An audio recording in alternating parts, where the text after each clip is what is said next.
everybody. I'm Larry Ridley, and this is Madden 17 on EA Sports. Tonight's matchup features two quarterbacks who will be trying to lead their team to victory. It's the Cardinals going up against the Cowboys. With that, we'll send you out to Arlington, Texas. Here's Brandon Guyton and Charles Davis. Larry, we find ourselves right in the center of the Dallas-Fort Worth Metroplex in Arlington and AT&T Stadium. Today, we've got a good NFC matchup on tap between the Arizona Cardinals and the Dallas Cowboys.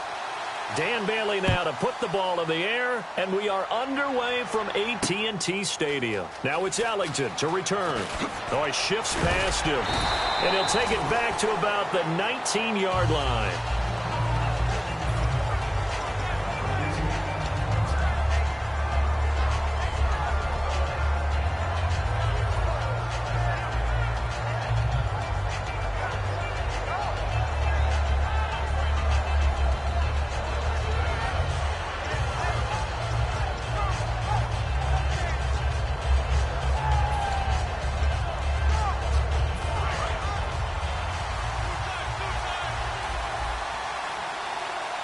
They come out here in the eye.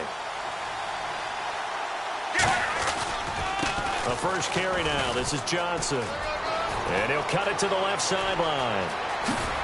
And they do finally get him down, but not before he reaches the 41. A big gain there on the first play of the game. 40 yards on the ground.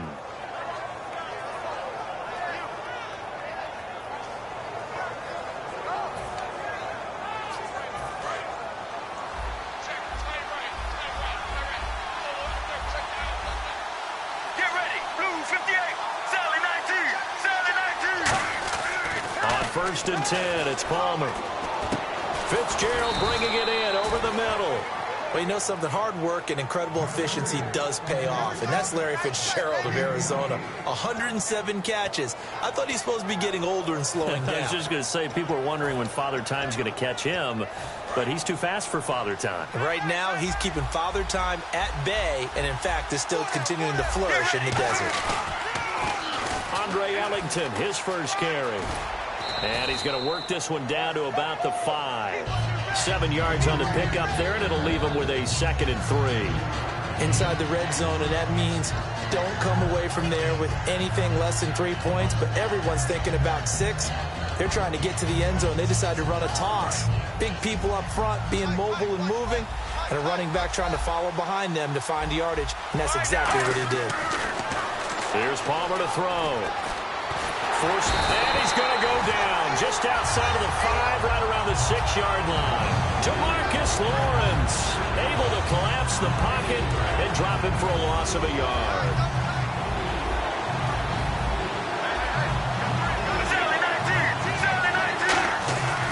They'll try and run for it. Here's Johnson, and he fights his way in, not giving up, and it's a Cardinal touchdown.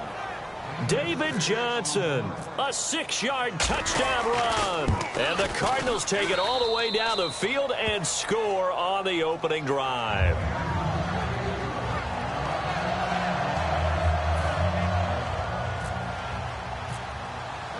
Now Catanzaro after the touchdown to kick it away. And that'll carry over the back line of the end zone for a touchback.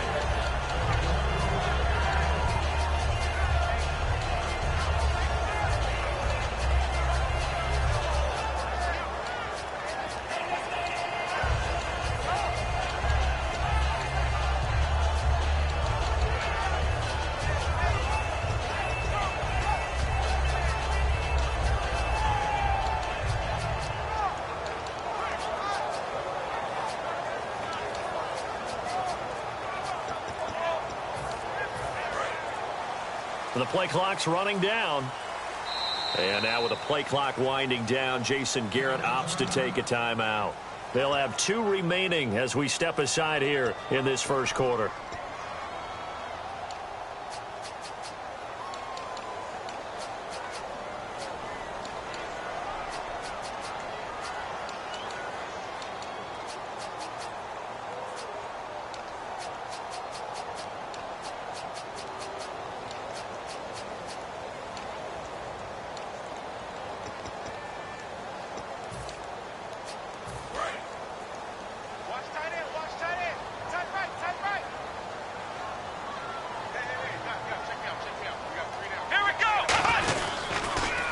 Here's the first carry for Ezekiel Elliott. He takes this for 3 to the 29. Partner, I know you call the play-by-play, but you know your ball.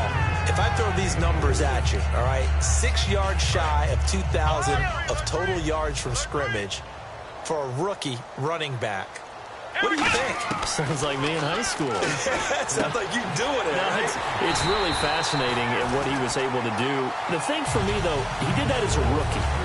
Where do you go from here? I mean, can you keep going up from those numbers your sophomore campaign? I think that you can. He's had examples of that preceding him in the NFL. Some guys who are in the Hall of Fame right now. Remember, he had 16 total touchdowns because it's not just his ability to run it. He can catch it out of the backfield as well. No one plays harder than this guy does, down in and down out. I think he's just going to keep getting better. And a look at the offense that is hoping to put some points up in bunches here in this one. Prescott off the play fake to McFadden. And Bryant's got it over the middle.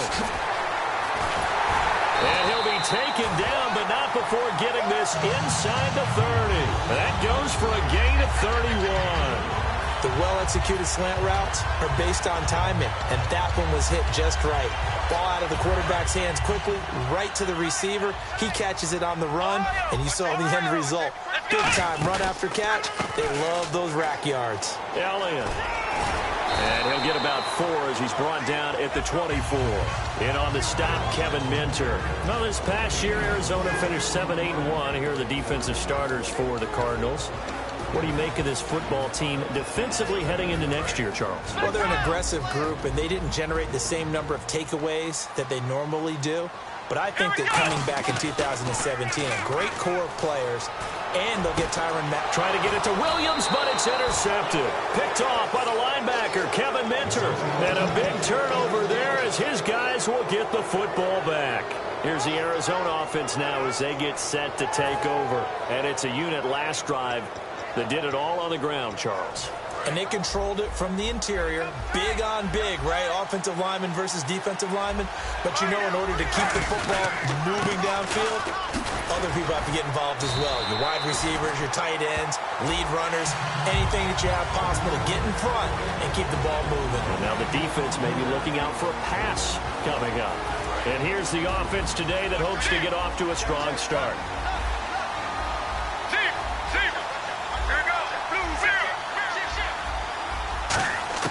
Now Palmer down around his goal line. And this one complete to Jermaine Gresham. And they're going to get this one up past the 25. 23 yards on the play.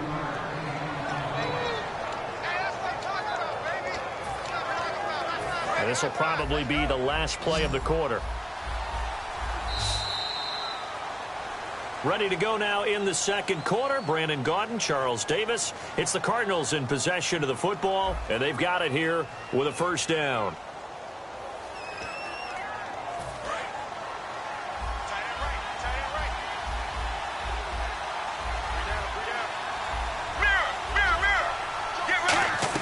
On first down, it's Palmer. And he takes a shot on the release as this will be incomplete. CD, wanted to get your thoughts just on the landscape of the offseason for each of these teams. Super Bowl in the rearview mirror, but so much going on. People look at the draft a lot, but there's a lot more that goes into the offseason for these front offices, is there not? It certainly is, and then even before we get to the draft, you start with the Combine, you know, that's held in Indianapolis every year, and you have about 350 of the top prospects coming together to get their physicals and interviews and on-field performance, and all that will get evaluated along with their game tape. And then you've got the free agents, all right? That starts, I believe, in early March. There he goes, left side. Touchdown, Cardinals. Jaron Brown, 72 yards. And the Cardinals will extend their lead. I think if you polled defensive backs, they would say the corner route, take that out, make it illegal, because that is so hard to recognize and so hard to adjust, because your first move is to not get beat in the middle of the field. And that's how they move you first before they break off to the corner. But then as the wide receiver, great job. It's tough to turn those upfield and go, but he did a great job with it there. Really good balance, really good body control. And how about the end result? A touchdown.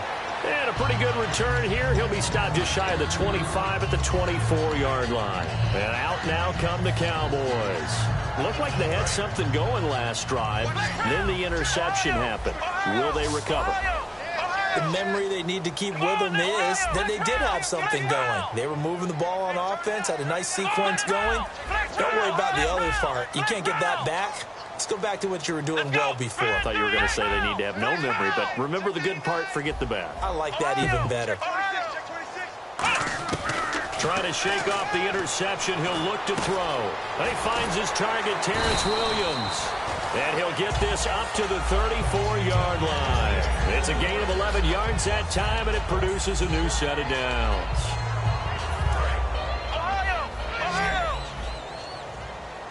They'll put 2 receivers left, 2 to the right. A first down throw for Prescott. Quick hitter here, it's complete. And able to get this one across the 45 before he's brought down. Give him 12 yards on that one. It earns him a fresh set of downs. That was a nicely run slant route, and what the receiver's trying to do is make the defender think he's going. And no escaping this time as he'll go down. They got him for a sack. Calais Campbell in there to drop him, and it'll be a loss of about 8. Prescott now on second down. Throwing left side here, and it's complete. They get 14 back, but it leads now to a third down. And now the passing game here in the second quarter starting to heat up a little bit. Don't you feel the rhythm starting to happen, right? You see it. Now the confidence is starting to rise. I think now as a play caller, because that has happened, you lean on it a little bit more. You don't go totally away from running the football, but you do say, guess what? We can throw it well with a whole lot of confidence. Oh, ball batted in the air, and now it's intercepted. Picked off by Dayon Buchanan. And his guys are going to take over at the 31-yard line. The Cardinal offense now making their way back out onto the field. And that recipe on their last drive that resulted in a touchdown looked pretty good, so they'll be hoping to do that once more. And it takes me back to when we sat with the offensive coordinator and the head coach. They felt pretty good about their game plan and thought there were some holes in the defense, and they exploited them the last time out. Let's see if they can come back and put together a similar drive. And we'll see if they can do just that. A solid run on first down. Gain of 7 leaves them with a 2nd and 3. First play of the drive, let's give credit all around. Excellent blocking, but the guy carrying the ball, he was the finisher. A really nice run. And he is met at the line of scrimmage, and he goes down right there.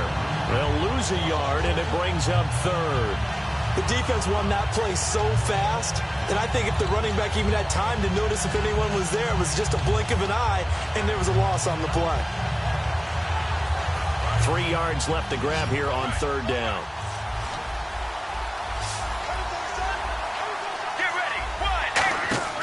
Palmer now to throw on 3rd down. He's going to flip that out to the flat. It's complete. They'll break the huddle here and go for it. This is 4th down. And now a whistle and a timeout called by the kicking team. They'll have 2 remaining as we step aside here in this second quarter. So they're going to come to the line here, and it appears try to go for it on 4th. Well, here we go on 4th down. Palmer, and he's got Gresham. And he's going to get this all the way down inside the 35. A big connection on that one. 31 yards. So after that big gain, let's see what else the offense has up its sleeve.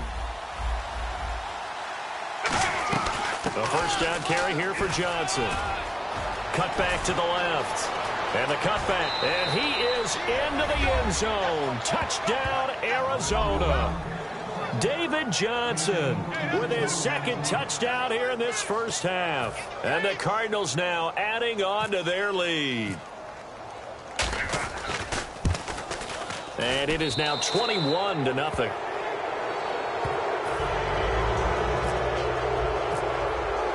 Now Catanzaro after the touchdown to kick it away. Now it's Lucky Whitehead on the return. And he'll take this across the 25, a couple extra yards up to the 27-yard line. The Cowboys offense heading back out and ready to go again. And 2 interceptions already here in this first half. That's got to affect him a little bit, right? He's got to be thinking about it. He's got to be thinking about it, but most of the good ones, they find a way to put it aside. They're not happy about it by any stretch of the imagination. They find a way to put it aside and continue to play their game. Can he put it aside? Let's find out. Dez Bryant, the intended receiver, and that'll bring up second down. Well, they went for the big play there, but that drop could really hurt their momentum. Hey, tight end's right. Watch tight end. 3 down. Let's go. Flex round. Check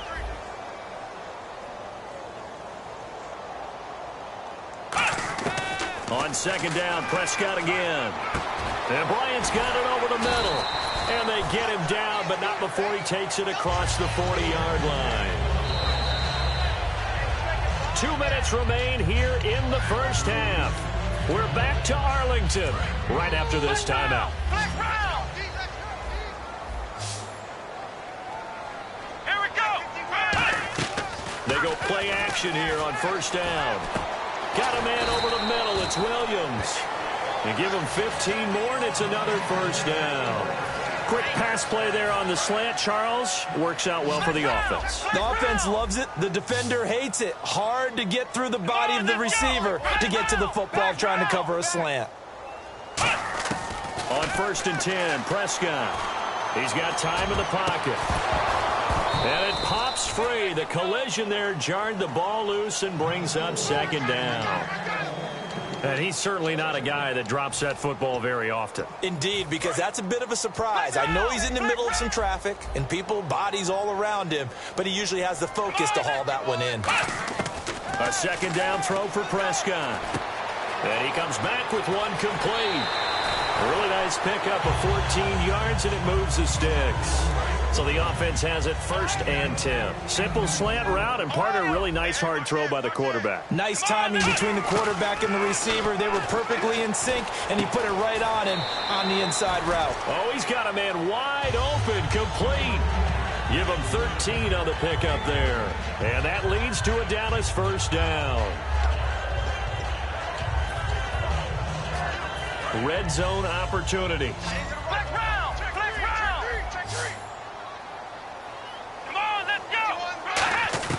From the red zone now, Prescott looking for someone to throw to. And for the 3rd time here in this half, it's intercepted. Picked off by Dayon Buchanan. And a big turnover there as his guys will get the football back. And that's now the 2nd time he's picked off a pass here in the first half alone. Again, another great read defensively. And you just see him get in the right position to make the play and get his guys the football back.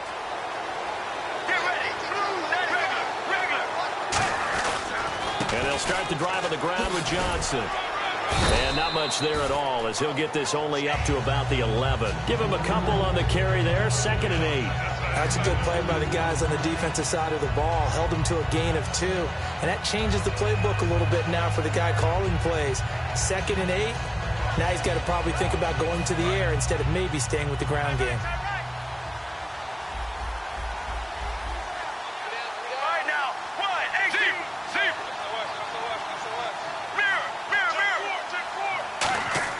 On 2nd down, Palmer. Fitzgerald bringing it in over the middle.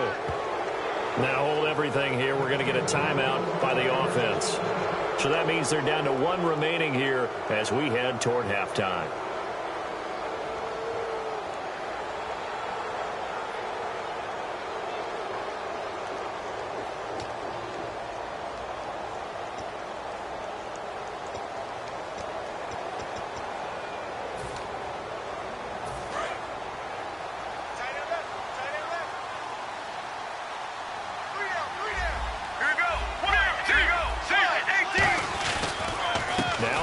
And he'll get this one up to about the 39 here.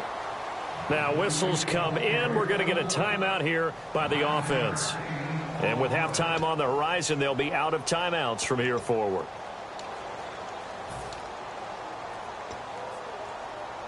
Second down following the run.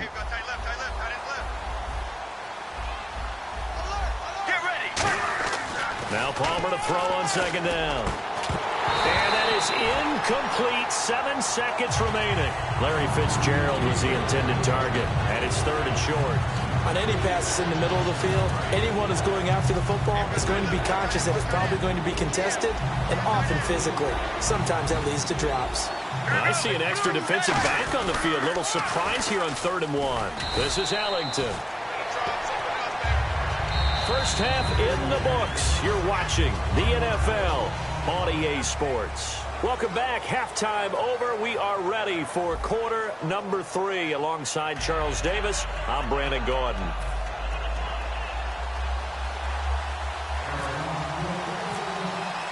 So both teams have their marching orders, and we'll get going again here in quarter number 3. And they will not get a chance to return this one as it's through the end zone for a touchback. Out come the Cowboys now as they'll go on offense first here in this 3rd quarter. They come out here with a 0 on the scoreboard. What was said in that locker room? That's what I want to know. I would love to have been in there because we often have the feeling that there's a lot of shouting, screaming, people upset. But typically, halftime locker rooms are a lot more clinical than that.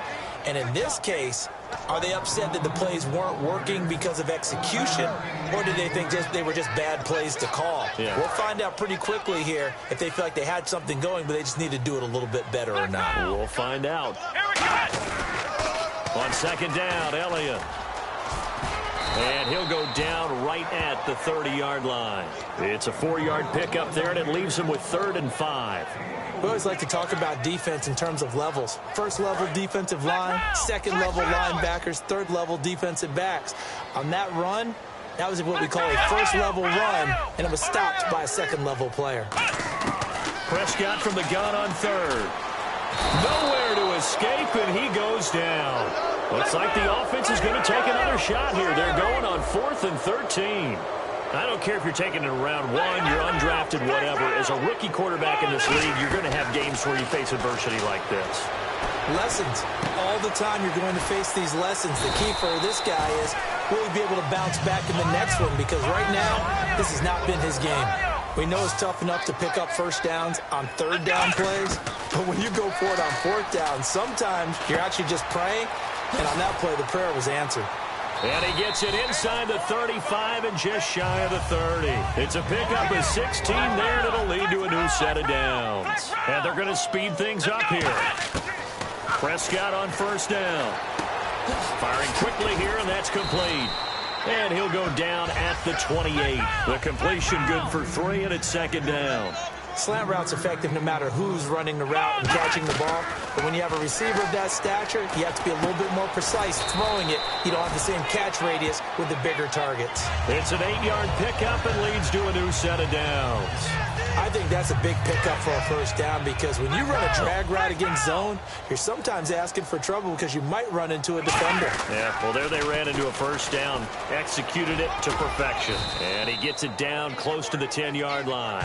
Give him 9 on the carry that time, and they're set up with a 2nd and 1. A lot of people call the toss a probing play to see what they can get against the defense, to see how they adjust and react. Here we go. Their probing's working pretty well. That was a very nice run. Again, it's Elliott. And they go the wrong way on this one. Losing yardage back at the 12. He lost 2 there, and it's 3rd down. And the offense moving quickly to the line. 3rd and short yardage. Prescott. It's caught. Jones. 4 yards on the play, and that leads to the 1st and goal. And fit's the exact right word. Over the middle, there's almost always traffic, so anytime you're a receiver in that area, you're not just focused on catching the football.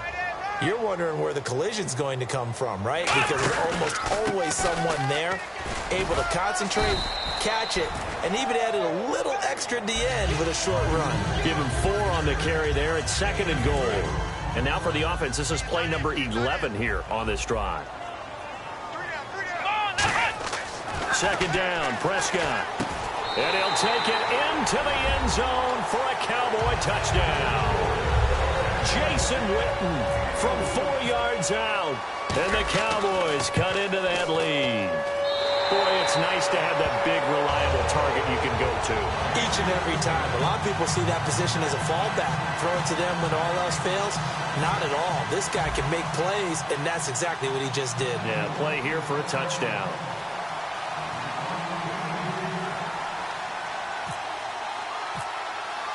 Bailey now to kick it away after the touchdown. Now it's Ellington to return. Oh, the spin. A look at the offense now here, coming back out on the road for their first possession of the second half.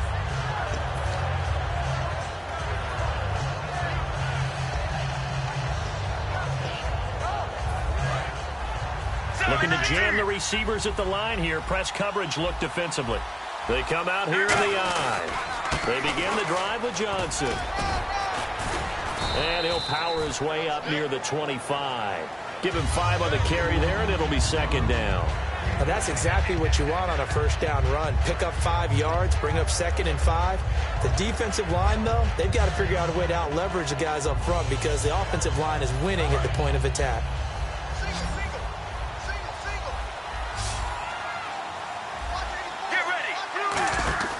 On second down, here's Palmer. He's going to leave this for his running back. It's complete. And they're able to get this one across the 35. That one goes for 13 yards, and it moves the sticks.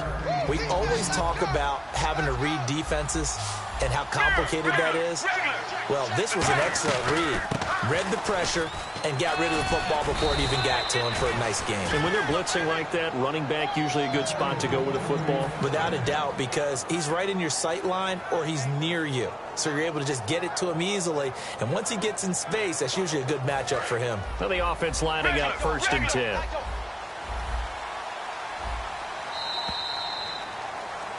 Back now in Arlington. It's Cardinal football. They're also out in front of the scoreboard as we get set for the 4th.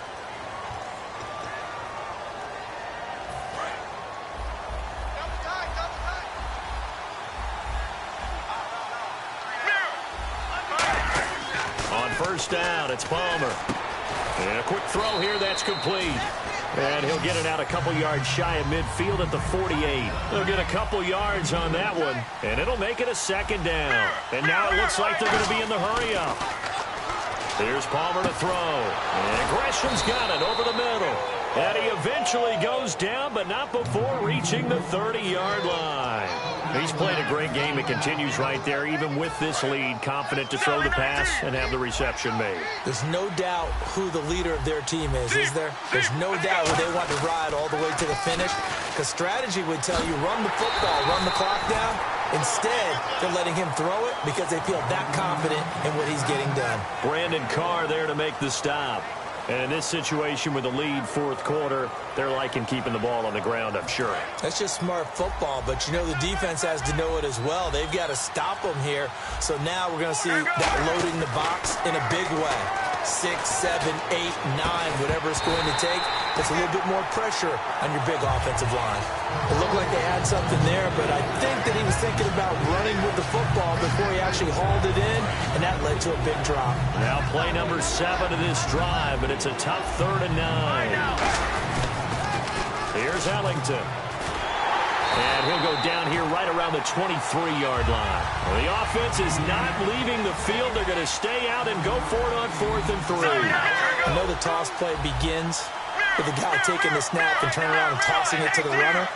But where the real intrigue is, can they seal the edge? Whether it's an offensive tackle or a tight end in the direction they want to run the football. If they do that, that's the result that you get, that type of a gain. If they don't, oftentimes it's not a very successful play. So out come the Cowboys now as their offense gets set to take over. And that last drive, a long drive, but not just that, they had a great air attack going. Do they stick with that? I would think that they would, because if they were confident enough to do it on the last drive, starting backed up in their own territory, why would you change anything? They've got to be confident about what they're presenting and continue to do so. Yeah, because the secondary, they really look clueless. And that was amazing because that drive went and went, no adjustments, and no big plays by the defense to knock the ball away. Let's go! Ohio! First down, Prescott. A hit as he throws there, incomplete. Lucky Whitehead, his intended target, and it's second down. It's a tried-and-true formula, and I don't think it'll change for as long as we play football. If someone's trying to throw the ball and you can put pressure on them and make it tough, that's only going to help your defense. Yeah, he's since being hurried. He got rid of it before taking the hit, but incomplete.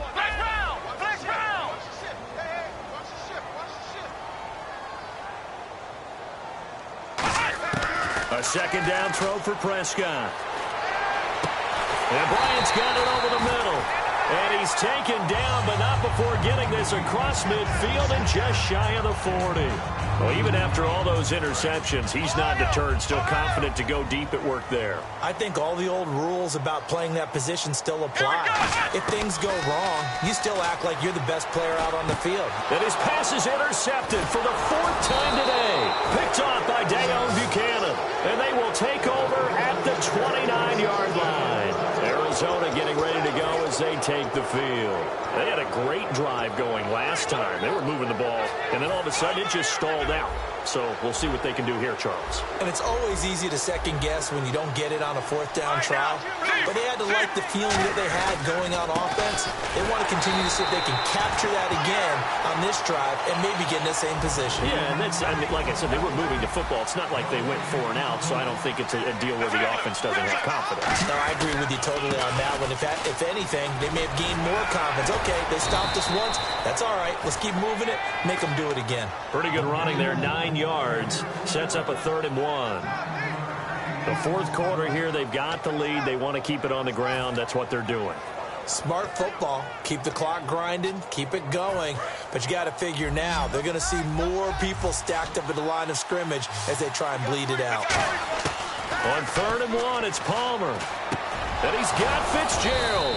And he's got the first down as he's up to the 45-yard line. And that pickup of a first down, that's going to leave a mark because they really needed to stop them there, didn't they? Oh, so frustrating. Defensively, you're a play away from getting that football back here down late. Tough. Now they've got to find a way to create a turnover or takeaway. Otherwise, this one will probably get away from them. They'll run it now out of the gun. And for one of the few times here today, this run's not going to go anywhere. Credit him with a 1-yard gain there to make it 2nd and 9. And quickly, they get to the line. They go to Johnson again. And he's going to fight his way forward here for a modest gain. It's a 4-yard pickup there, and it leaves him with 3rd and 5. Well, if you're a football guy, that's a pretty run because everyone is in sync right there. Obviously, the guy carrying the ball, but how about the people up front? Leverage, athleticism, they created some nice space for him. Now it's Palmer. Caught on the left side, Fitzgerald. A good pickup there at 22. He's such a good route runner. Shows it there on 3rd down. Very proficient and a good pass. And you know what I've observed over the years in the NFL? The better a route runner you are, the more confidence your guy's going to have in you to go to you in important times because he can trust you being in the right spot, and they connected there and picked up a first down. Looking for Fitzgerald, and it's intercepted. Picked off Byron Jones. And a big turnover there as his guys will get the football back. And now Dallas gets set to take the field. What do you do here down like this in this situation? Do you maybe just pick something out of the playbook you haven't called in a while, or you call it a day? You can do that, or you pick something that's a stapler for you and should. Now hold everything here. We're going to get a timeout by the offense. It's just their first. They've got 2 more to use here in the final stages. Prescott looks to throw on first. Surveying the field. He's going to let it fly. And this is intercepted. And that should do it. A great read, and it's picked off. And his guys will take over at the 30-yard line. And the Cardinals getting set to trot out there now. 2 timeouts remaining defensively, but that shouldn't make much difference right here. It really shouldn't, but a lot of coaches look at it similar to baseball with the intentional walk. Always bringing in other sports. Always, hey, listen.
everybody. I'm Larry Ridley. Welcome to the NFL on EA Sports. We've got a good one on tap today, and there's going to be two quarterbacks ready to get it done on the gridiron. It's the Cowboys going up against the Steelers. And with that, we'll send you up to the North Shore of Pittsburgh at Heinz Field by the Three Rivers as we headed over to our broadcasting team of Brandon Godden and Charles Davis. Right at the convergence of the Three Rivers on Art Rooney Drive, we welcome you to Heinz Field in Pittsburgh, Pennsylvania. Straight ahead, we've got a good one on tap here between the Dallas Cowboys and the Pittsburgh Steelers.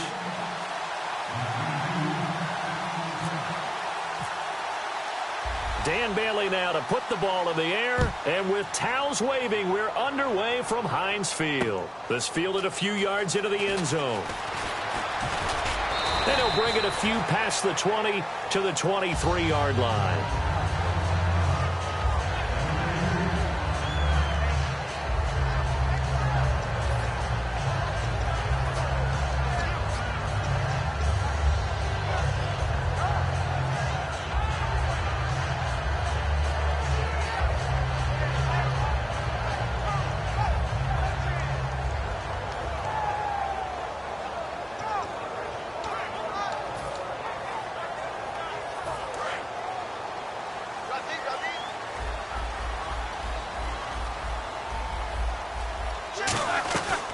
Here's the first carry for Le'Veon Bell. And he'll wind up losing yardage here back at the 21-yard line. That's going to go as a loss of 2, and it'll be second down. And the offense there, the O-line, everybody really on offense, they were just manhandled at the point of attack. Yeah, you could pretty much call them all out, couldn't you? Almost by name, right? That was a very tough sequence for the offensive line. But how about that defensive front creating a new line of scrimmage and creating a lost yardage possibility?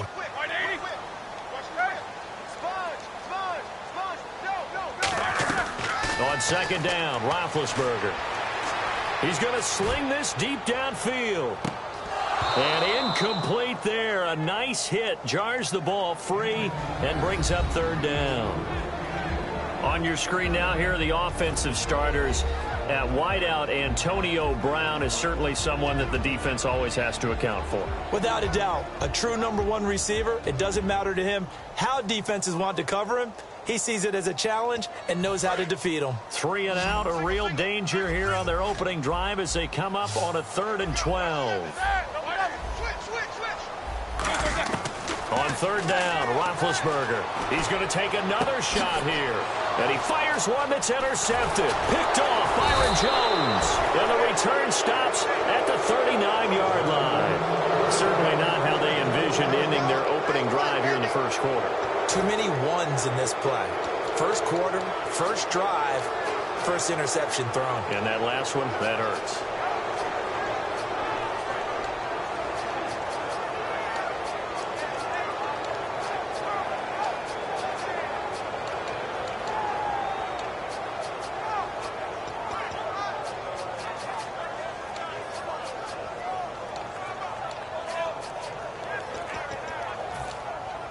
And they'll start this drive with very good field position. Time running out here on the play clock.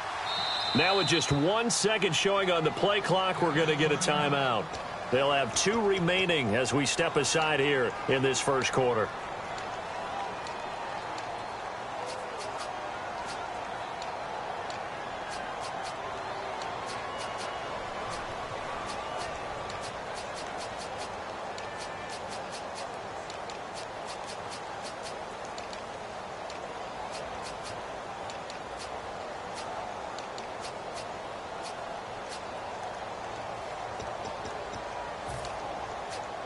Really nice starting field position here for the offensive unit. They come out here in the eye. Now the first carry for Ezekiel Elliott. And he'll take it down to the 30-yard line.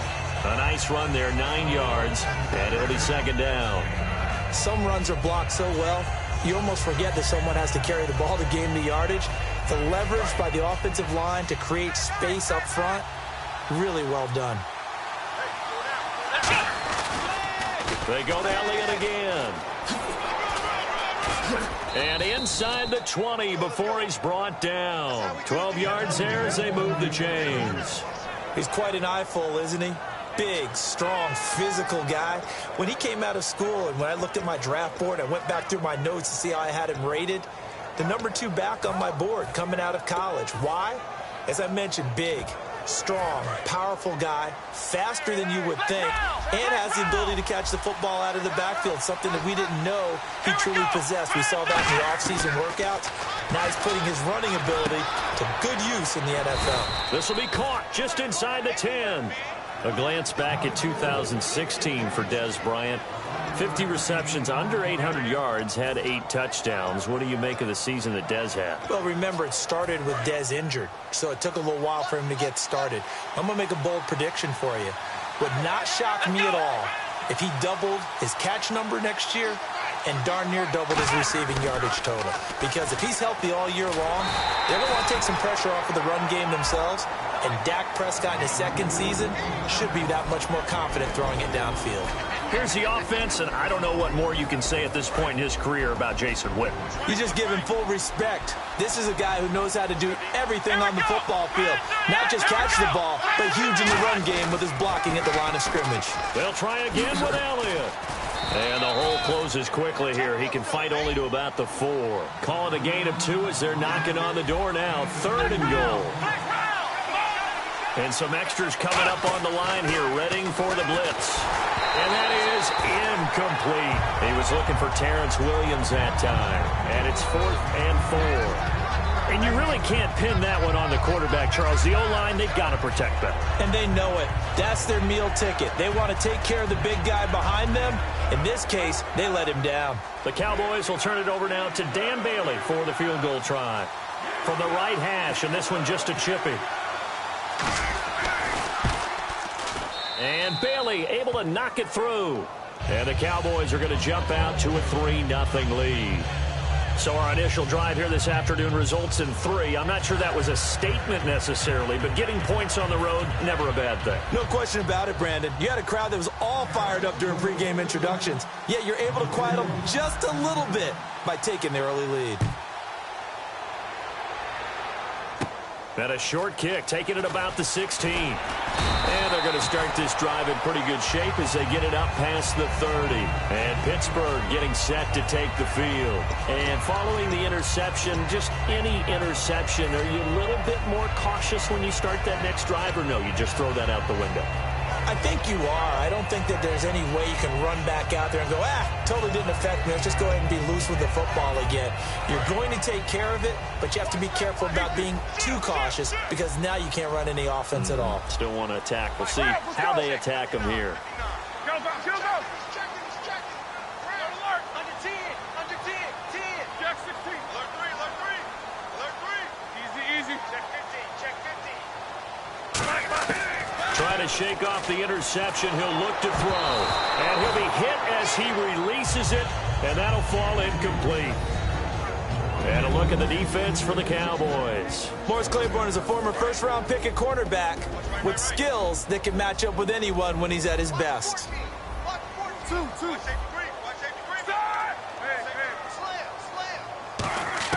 2nd and 10 now. It's Roethlisberger.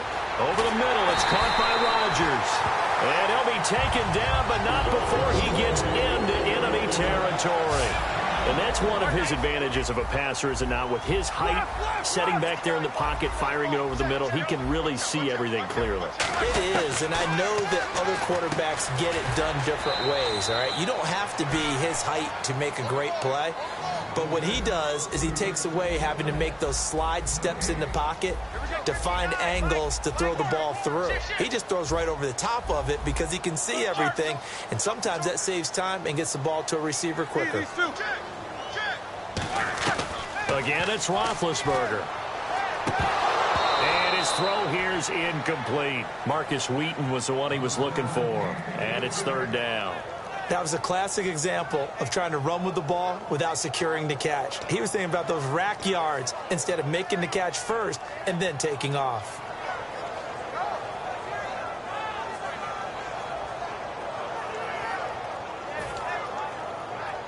Offense trying to avoid stalling out, facing a 3rd and 10.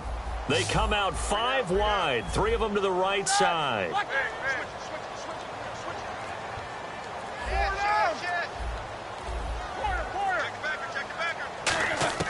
To throw again is Roethlisberger. And he's got Rodgers. And he picks up the first before he's taken down at the 29. Never make the mistake that the slot receivers, especially the little guys like we're watching here, are just quicker than fast. A lot of them combine quickness and speed, and they catch a lot of footballs, as we just saw there.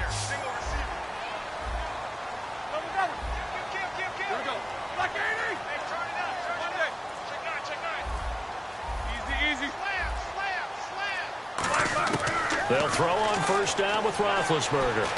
Over the middle, here to Coates. And down inside the 15 he goes. 15 yards there on the catch and run. Well, clearly one of his advantages as a passer is his height. Sit back in the pocket, fired over the middle. That makes things tougher defensively, doesn't it? It really does, because your goal is to move the quarterback off his initial spot when he gets his drop back completed. But when you have that type of height, he can stay in there if he's willing to take the hits and just fire over the top, which saves him time and actually completes a play a little bit quicker than it normally does for a quarterback who has to slide and find open space to throw. And that is caught by Wheaton for a Steeler touchdown. Marcus Wheaton from 13 yards out, and the Steelers have taken a first-quarter lead. They went 5 wide in that offensive set, and racing going 3 wide is a big deal. To go 5, how about the way that they finish things off? Did you just fit a race car reference into the game? Zoom, zoom. How about the way that you play? When you go 5 wide, that means you're going fast now. Zoom, zoom indeed. Check, check.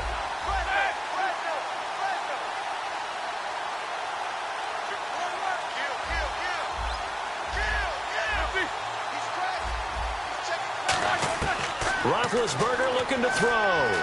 He rifles one that's intercepted. Picked off Byron Jones. And a big turnover there as his guys will get the football back.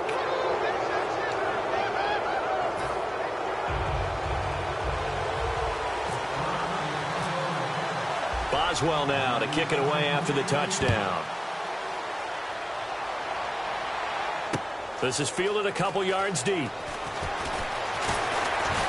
And he'll get across the 20 before he's brought down at about the 23-yard line. The offense for the Cowboys now working their way back onto the field. And they had 3 points last time, but they didn't want 3 points because they were well within range of scoring a touchdown. We'll see if they can do better now. I'm with you on that one. Let's just go ahead and be frank about the whole thing. The only one happy about the 3-point kicker. Exactly. You put it through the post. That's going to help him at contract time. But that offense, they're thinking, let's get in the end zone this time. I don't know if that helped him at contract time. You could have kicked that one through. I don't know about that. Toe bash. I don't know about toe that. Bashed it. Super toe.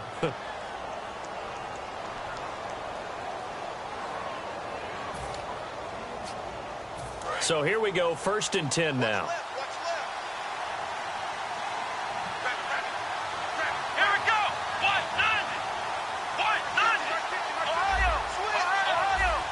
They come out here in the eye. They go play action here on 1st down. Oh, the ball comes out on the hit, but they'll say it's incomplete. Well, you mind if we go off topic for a second? You know I like to do that randomly. AFC playoff contenders for this year that didn't make it last season. Who do you have that might get in? Well, I think Cincinnati's got to be considered there. Maybe they'd have an offseason that's calm, and they go into this season and try and get back to the playoffs where they've been perennials. How about Denver? Yeah. Remember last year, they didn't have the quarterback to start. Trevor Siemian played pretty well overall, but maybe they can get solidified there and ride that strong defense right back into the playoffs. I'm going to give you a little bit off the pace. Indianapolis cannot afford to squander Andrew Luck, one of the better young quarterbacks in the game. They've got to get back to the playoffs. And Buffalo, brand new head coach, brand new people running the ball club. Let's see if they can figure it out, because I think defensively they can be awfully strong. So nothing there, but maybe you blame that on the blocking. Yeah, at some point you've got to win at the point of attack, and on that play, that was all the defense. They made it happen. And on 2nd and 10 now.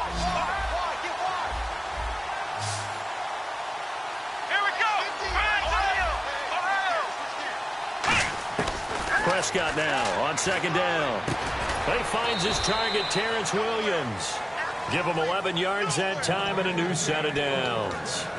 And those first downs do add up. The offense keeps the ball moving downfield and keeps their defense on the bench, giving them a chance to rest. They'll come out in the pistol. A first down carry by Elliott. And he is into the end zone for a Cowboy touchdown. Ezekiel Elliott taking it in from the 20. And the Cowboys have retaken the lead. Well, partner, that was another explosive run. And one thing I've learned in our time in this game, yes, the offensive line has to get a lot of credit, but for big runs to occur, the wide receivers have to block well downfield. And then you have to have a good guy carrying the ball too, right? Oh, without a doubt. You need that difference maker lugging the rock.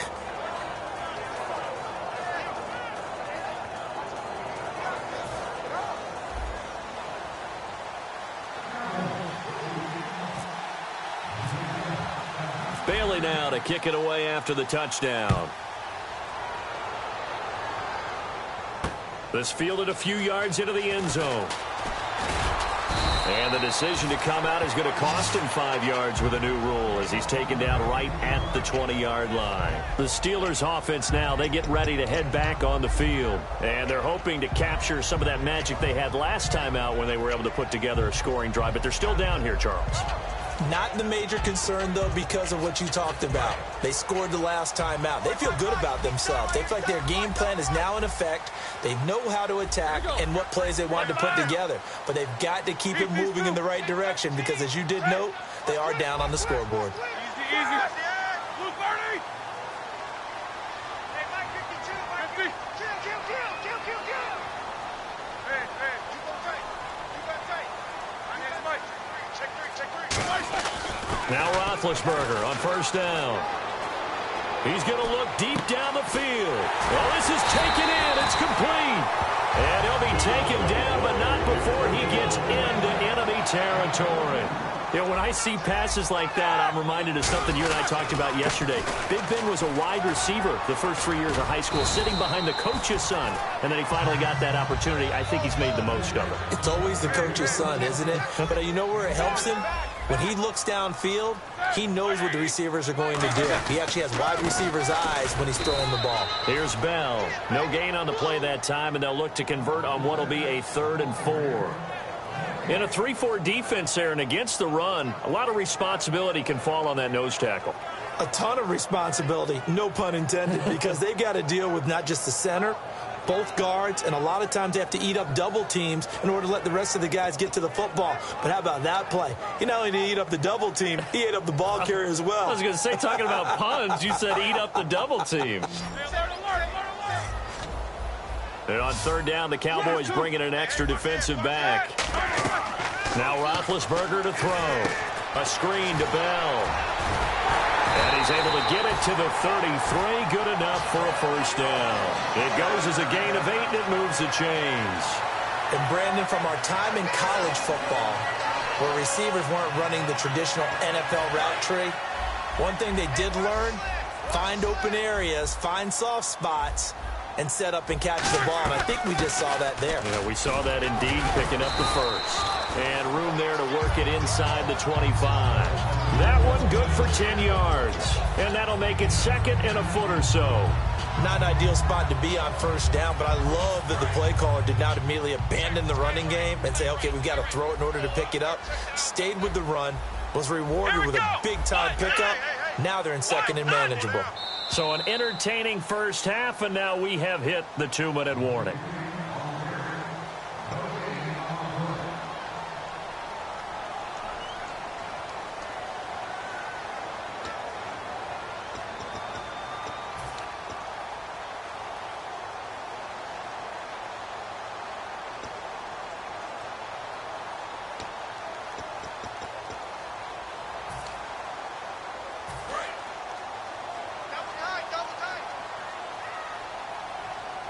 They come out here in the I.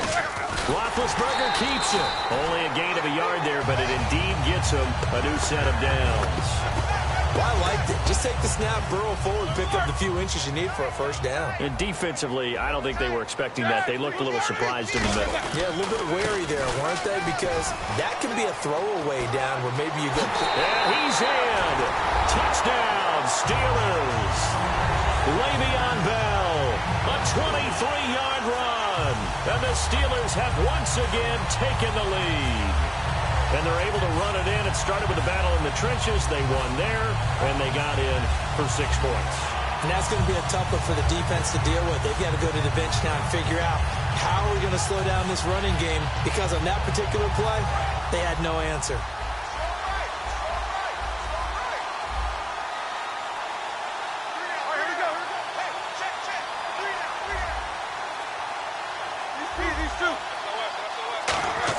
They'll try and run it in with Bell.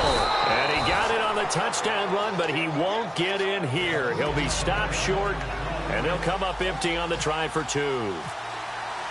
Boswell now to kick it away after the touchdown. Whitehead, the return. And he is out of bounds as they'll start up past the 30.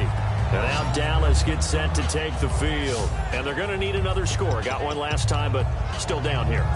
When you're playing catch-up, every possession becomes crucial, doesn't it? It's vital. Get back out on the field, punch it in the end zone again. They know it's not easy, but what they do have going for them, they did score the last time. They think they've got a good formula working. And what about the defense? Right now you're just saying to yourself, okay, give up a score last time. What adjustments do we need to make to slow them down now and get the ball back for our own offense? Is it more pressure? Is it more zone? What do they have to do? They're trying to figure that out themselves. We'll see if they can figure that out right here. Little lull in the action here to go over an offseason storyline that's kind of interesting. LA a couple years ago, they have no teams, and now they're going to have 2 with the move from San Diego to LA. What does that mean for the league and for the Chargers? It seems like an easier transition, doesn't it, than St. Louis when they moved back to Los Angeles. Less culture shock. Less culture shock, less, obviously geography, the whole deal. But it's a transition that still is not going to be easy. Remember, they're going to go play in a soccer stadium, essentially, for at least the first couple of years before they share a stadium with the Rams. So that changes things. Obviously, trying to create an identity in the market they haven't been in a long time. They began as the Los Angeles Chargers, but only played 1 season as such. So much about... Now the Steelers put a stop to the action with a timeout defensively. It's just their first, so they'll have 2 remaining here before we get to halftime.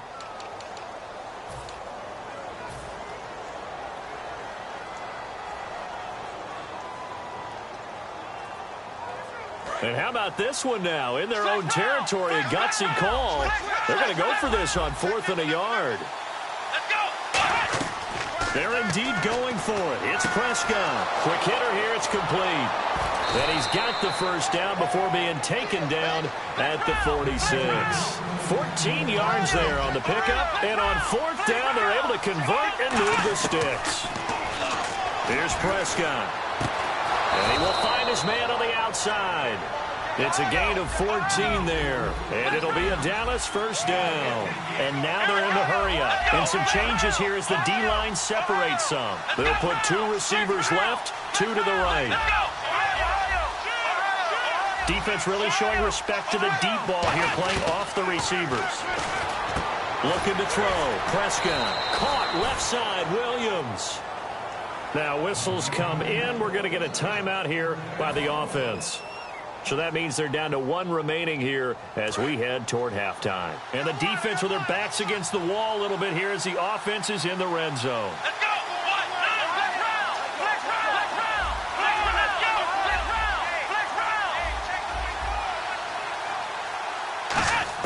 Prescott on first down. And that is caught. Touchdown, Cowboys. Terrence Williams as the first half is winding down. And the Cowboys have once again taken the lead. So they're able to capture the lead here just before halftime.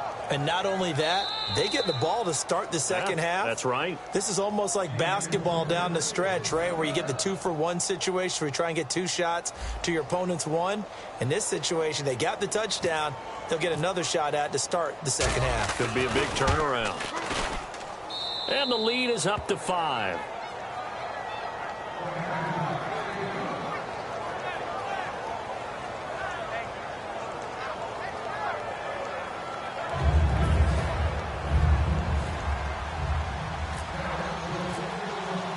Bailey now to kick it away after the touchdown. And no return on this one as the fair catch is signaled for and taken. Pittsburgh's offense now.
Now heading back out onto the field. And with time quickly fading here in the second quarter, not sure how aggressively, offensively they want to play this.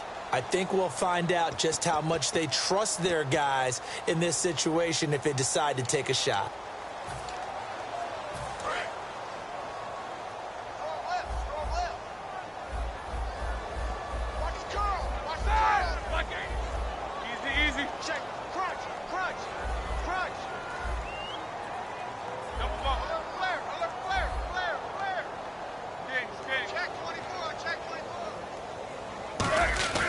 Throwing now, Roethlisberger on first down. He couldn't quite hold it. Got hit.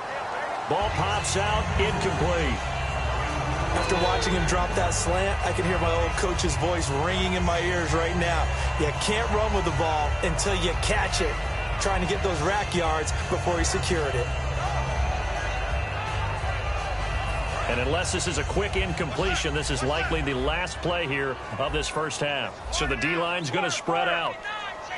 They come out with one back and 3 tight ends. On second down, it's Bell. And this will go as a short gain on what will be the final act of this first half. That's it for the first half. 2 more quarters to go. We'll have plenty more to see after the break. Both teams appear ready for the fight ahead, and we resume action here in quarter number 3. That's fielded in the end zone. And he's able to get it across the 20, but not by much, as he's marked down at the 21-yard line. Out come the Cowboys now as they'll go on offense first here in this third quarter. They have the lead. Now they'll be looking to extend that lead. And this is where I enjoy talking about one of my favorite subjects, tendency breakers, or counters as I also like to call them. You've done things in a certain way in the first half, and they've had the ability to see what you've done. They're going to make their adjustments. So guess what? You adjust yourself and try and stay ahead of the pace because you are looking for some separation in this ball game. The adjustment to the adjustment. Without a doubt. Show them one thing, hit them with something else. They come out here in the eye. They keep on the ground with Elliott. Trying to turn the corner, but he's going to be stopped right near the line of scrimmage. No gain on the play there. Second down. So nothing there. I don't know that that's all in the back, though. You got to look at blocking there, don't you? I would agree with that totally. At some point, they have to win at the point of attack. Instead, it's the defense getting it done again and holding them to no gain. Second down, Prescott. And Bryant's got it over the middle. And they'll get 9 there as that sets them up better for third down. In today's football, where receivers break tackles, make people miss, get upfield for the extra yardage, when you see a play like that where it's caught and he's dropped on the spot, that's a big-time play by the defense. So here we go, a third down after the second down pass completion. They'll run it. Here's McFadden. And he's got the first down yardage as he takes it down to the 49. It's a 10-yard pickup, and it moves the chains. And that's a good sign right there as we start the third quarter. Because in the first half, not much space to run the football. And as we go into the half, we often think to ourselves, all right, what's the adjustment? What do they have to do? You know what a lot of the adjustments are? No adjustments. You know the game plan, been working on it all week. Maybe a little tweak here or there, a little bit better blocking, and now you're establishing the running game. In my book, that's running the ball well, but with intelligence. How about him keeping the clock moving, staying in bounds? Yeah, even though it's the third quarter, you're thinking ahead, aren't you? This is where your running game can really help you with a lead in the second half. I agree totally. It's not just end-of-the-half situations that you worry about the clock. It's throughout the game. And with a lead, stay in bounds. Make them fight harder to try and catch you. Prescott off the play fake to McFadden, and that's incomplete. And that was incomplete, but I don't know how much of that falls on the quarterback. He was pressured. Brandon, the rush showed up so fast, the quarterback had no chance to get the ball downfield. And they'll need the 39 here for a first. This is third down. Here we go. On third down, it's Prescott. He's got his man. It's Williams. And he will have a first down as they get him to the ground at the 37. And defensively, they were in zone coverage there. Do you have to be a little careful? You're losing playing against a good quarterback like he is to not play too much zone? Yeah, you have to be careful about how much time you're giving up. I think it's a good point you just brought up. So maybe if you still want to play zone, you go to a zone blitz scheme. And you can drop anyone out of your defensive front, defensive end, defensive tackle. It doesn't matter. You just exchange someone to bring more pressure towards the quarterback and still try and cover downfield. And the 8th play on this drive coming up. Defense showing blitz. Let's go. A second down throw for Prescott. Oh, he dropped it. They were looking for him in the middle third. He couldn't catch it. Now third down. Looked like they had an opportunity for a big play across the middle, but he didn't have the concentration or the focus necessary and dropped it before he could haul it in. So a second down incompletion now brings up third down. Third and long for Prescott. And this time he's got the hookup. It's complete. 14 yards is the pickup there, but it'll still lead to a fourth down. So much about this game is just understanding situations and then having to execute, isn't it? Guard the first down sticks. Don't let them get there. And they rallied and made the tackle.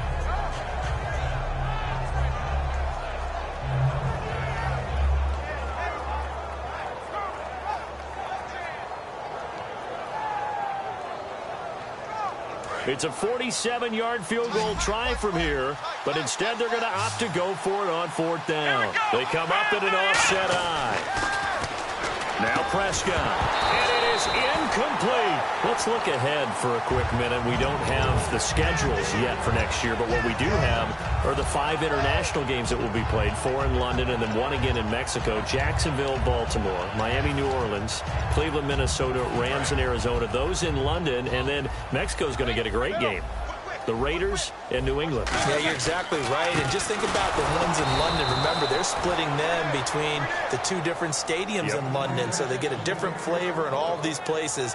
But Mexico, for the 2nd straight year, the Raiders are coming to town. That should be a whole lot of fun. Should be a ton of fun and a very good matchup. Second down, offense behind the sticks here. 2nd and 13. They come out 5 wide, 3 of them to the right side. Now it's Roethlisberger. And it's complete to Ladarius Green. A really nice gain of 25 yards.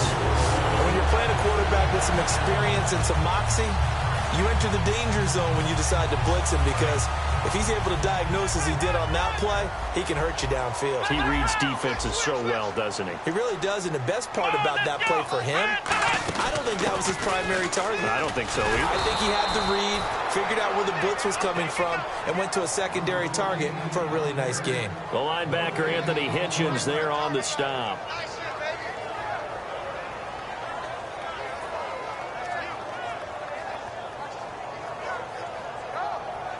Try to get one more in here before the quarter breaks. back now in Pittsburgh. It's the Steelers with the football, but trailing here as we get going in quarter number 4.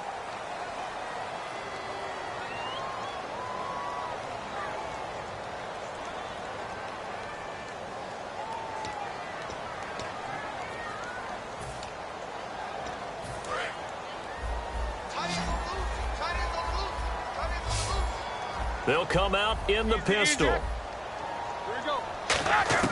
On second down, here's Roethlisberger. Goes underneath for Bell. And he gets this inside the 35-yard line. A good gain of 14 there, and it moves the chains. Everyone's got to be able to catch the football. Doesn't matter what position you play, but if you're on offense, be aware a ball may come your way. Looks like the defense in press coverage here. Again, we'll see the pistol here. Now a first down carry by Bell. And he'll get this down to about the 30, 31-yard line. A gain of 3, second down. Tough day, tough sledding right there, and it's been that way the entire game. Not a whole lot of room to ramble for him. Yeah, you're right. It's been that way all afternoon. Didn't get a whole lot better there.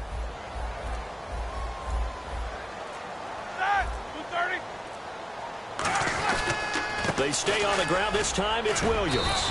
And he'll take this inside the 30 to about the 29, maybe the 28-yard line. I think we know by now the clock because you have the ball and they don't.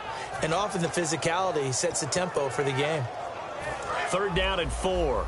Here we go. Here we go. Here we go. It's a 5-receiver set. 3 to the left, 2 to the right.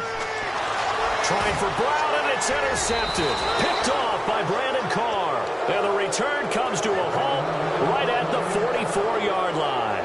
Now the Cowboys offense heads back onto the field. And this offense last time turned it over, went for...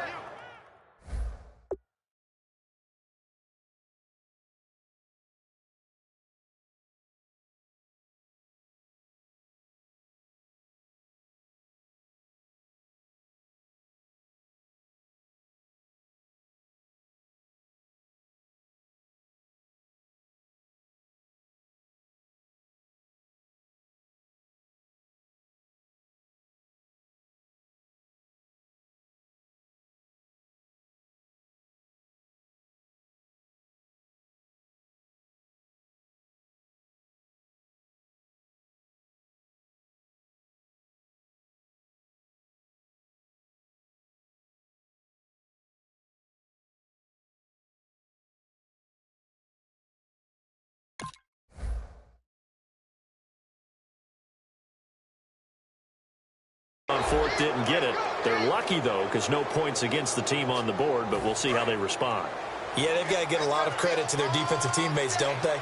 They had their backs on that last series, and because they did so, that allows the coach to still stay aggressive on offense and maybe go for it again in a similar situation. I was going to say maybe makes that offense feel good, but when you know you've got a defense making stands like that. Yeah, that'll loosen up things a little bit, won't it? Maybe you'll play a little bit better the next time you have the ball. Just a yard on the first down carry, so it's 2nd and 9. Well, they held him to a short gain on that one, and it almost felt like on that first run, they were trying to just throw the jab at him. So how do you stop a jab? Get closer and smother it, just as they did on that last play. Play clock winding down from the pistol. Here's Elliott, and the play goes. Now the Steelers put a stop to the action with a timeout defensively. It's just their first. They'll be down to 2 remaining as we step aside here in the fourth quarter.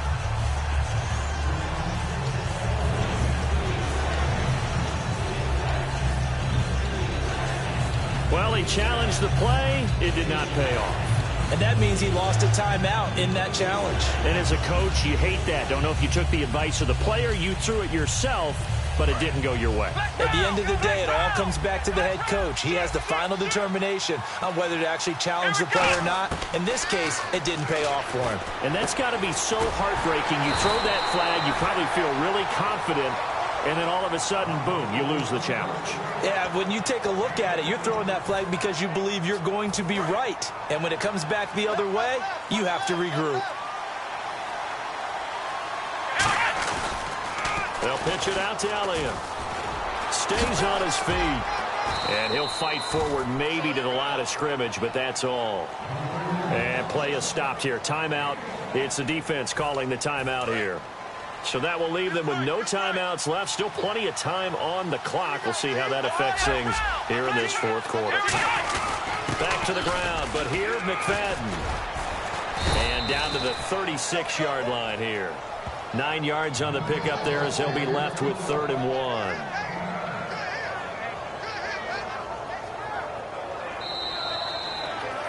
Time for a break. We're back to see what happens after this.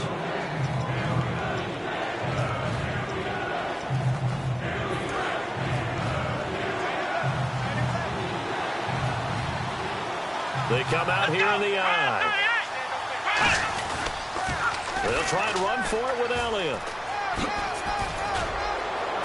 And he will have the first before he's brought down right on the chalk of the 20. And that one good for 16, and the drive will continue. Absolutely love the run right there. This guy's known for his quickness, but also for his speed. And he's able to get to the second level almost before you blink if you give him any type of blocking. Always talk about slot receivers, and they're usually known as quicker than fast. In this case, we've got a guy who's quick and fast, and he used it to great advantage. And he's going to push his way down to about the 12. It's a 7-yard carry to set them up with a 2nd and 3. See if they stay on the ground for 2nd down. I know that every now and then we get in those meetings with coaches, and you almost want to roll your eyes when they talk about staying on schedule when they're moving the football. And he's across for the touchdown. And in the final minute, that should just about seal it. And that touchdown should make you feel comfortable. But do you really feel like it's totally over yet? Not totally, but I think you're pretty much there. Yeah, you still got to make sure you stay with it, do all the right things down the stretch, especially on defense. But that touchdown there, you've got to feel good about your chances.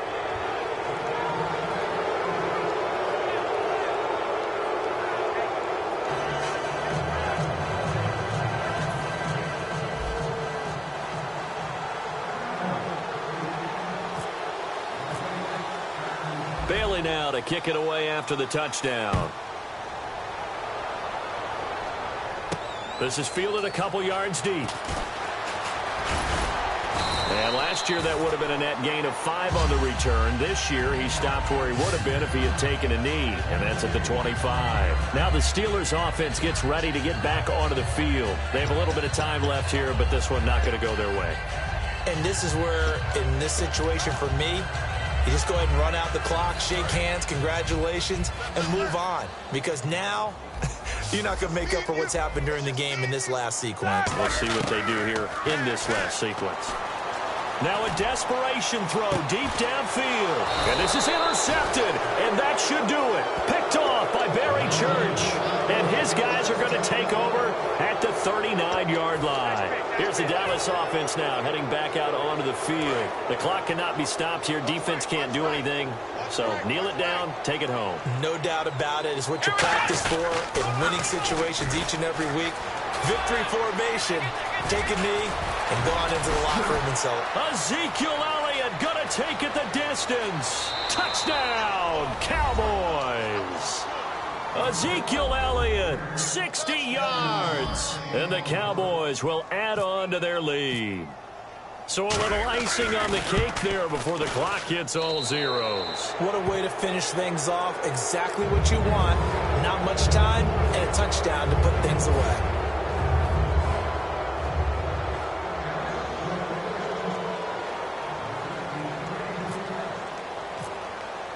Bailey now to kick it away after the touchdown.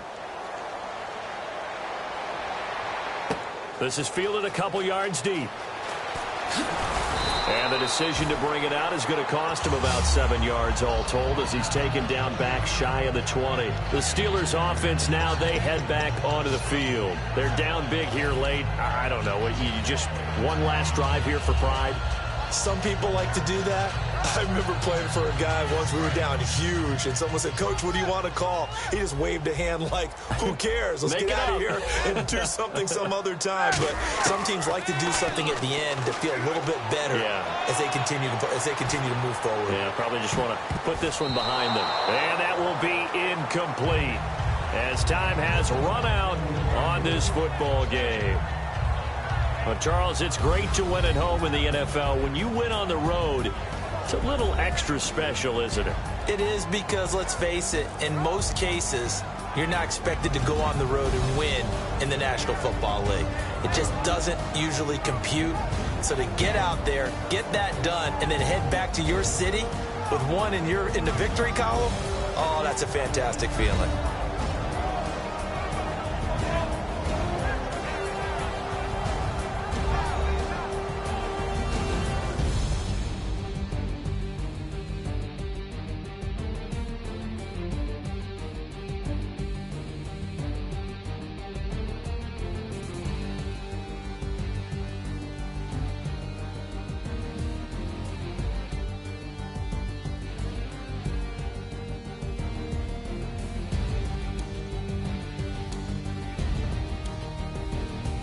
So that'll do it. For my partner, Charles Davis, and the best darn crew in the industry, I'm Brandon Gaughan. This has been a presentation of the NFL on EA Sports.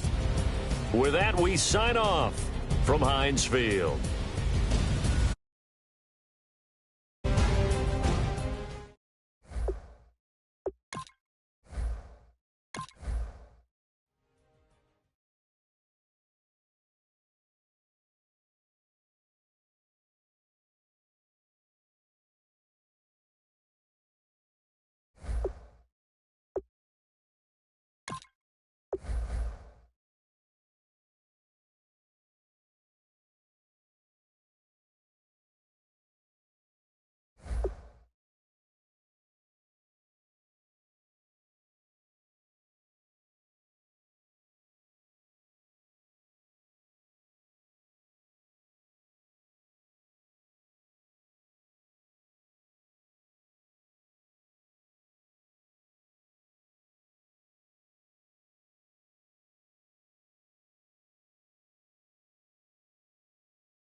Everybody, I'm Larry Ridley, and this is the NFL on EA Sports. Two teams will need their quarterbacks to step up and lead their offenses on the gridiron today. It's the Cowboys going up against the Cowboys. With that, we'll send you out to Arlington, Texas. Here's Brandon Gaughan and Charles Davis. We are sandwiched between Fort Worth and Dallas, Texas, and Arlington at the luxurious AT&T Stadium. Coming up, we've got what can only be described as a mirror image matchup between the Dallas Cowboys and themselves.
Everybody, I'm Larry Ridley, and this is Madden 17 on EA Sports. Anticipation is mounting for today's game, and we've got two quarterbacks looking to make an impact. It's the Patriots going up against the Cowboys. And with that, we're off to Big D in AT&T Stadium, where we'll say hello to our broadcasting team of Brandon Godden and Charles Davis. Thank you, Larry. EA Sports coverage of the NFL brings us to the Lone Star State and mammoth AT&T Stadium in Arlington, Texas. Coming up, we've got a good matchup on tap between the New England Patriots and the Dallas Cowboys. And he's up past the 20 to the 22-yard line.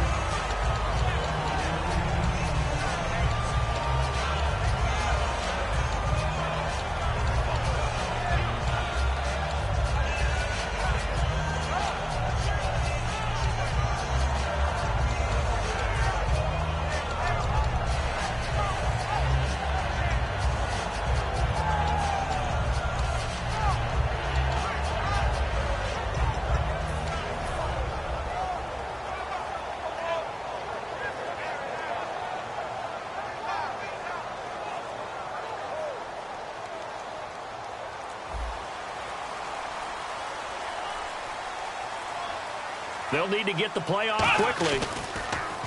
They start on the ground with Elliott. And he'll get this one up to the 26. Give him 3 on first down. It'll set up a 2nd and 7. And out of the backfield for this offense, it's Darren McFadden. He's a long, angular runner, but when he gets to the 2nd and 3rd level, look out. His speed takes over.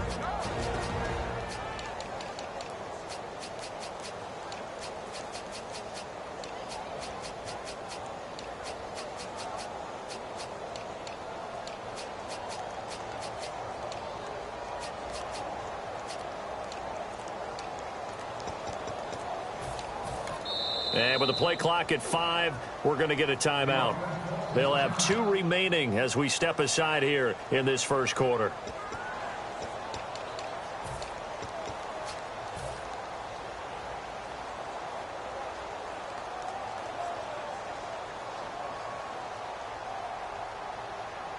Here we go with 2nd and 7.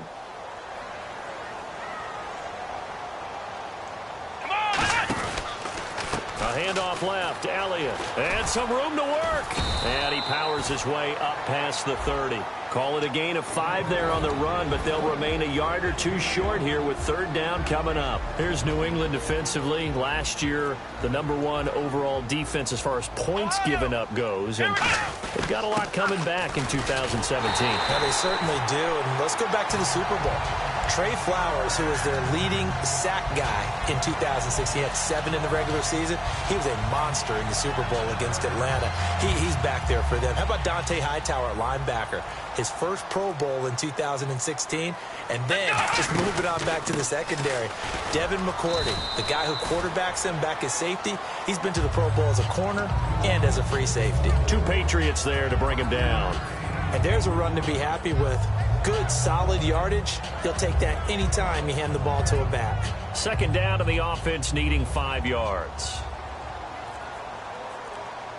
The play clock's running down. Elliott running right. And he'll take this for about 4 up to the 46-yard line. Barkevius Mingo in that time on the tackle. Frustrating for a defense, energizing for an offense. Finding a way to create that type of yardage in your running game, that'll make the guys carrying the ball very, very happy. On third down, Elliott. Room here to run.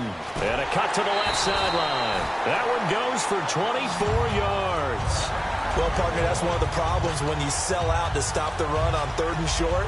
Sometimes you break that initial wall and you go a long way. So how do you prevent it? That's tough to do. That really is tough to do. One of the things offenses like to do nowadays in practice, they do a lot of working against equal numbers. They'll start putting more and more numbers on defense and just telling the offensive guys, figure it out, learn how to block it. We may see this situation. And able to push his way forward here for a good little gain. 7 yards on the pickup there, and it'll leave him with a 2nd and 3. This drive is turning into an extended one, and the guy carrying the ball, he's becoming more like a body blows guy. Every carry is putting some damage on the defense. So after a while, I'm not too sure how many guys are going to want to run up and tackle him. McFadden again. And he'll be brought down inside the 20 at the 19. A gain of 4 that time as the drive continues. So many teams want to throw the ball in this situation nowadays, but I love watching a team that has enough confidence to go ahead and run the football. In that situation, that's almost a tendency breaker.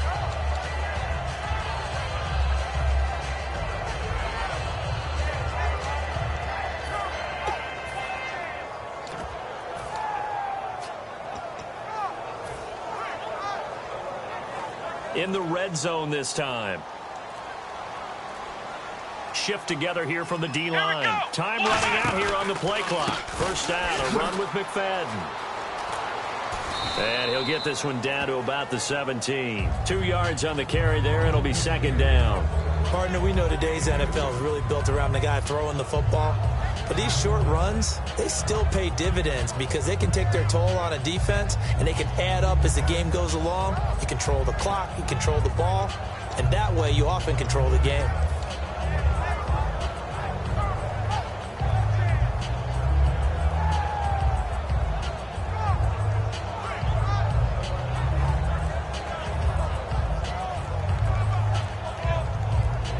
Play clock winding down.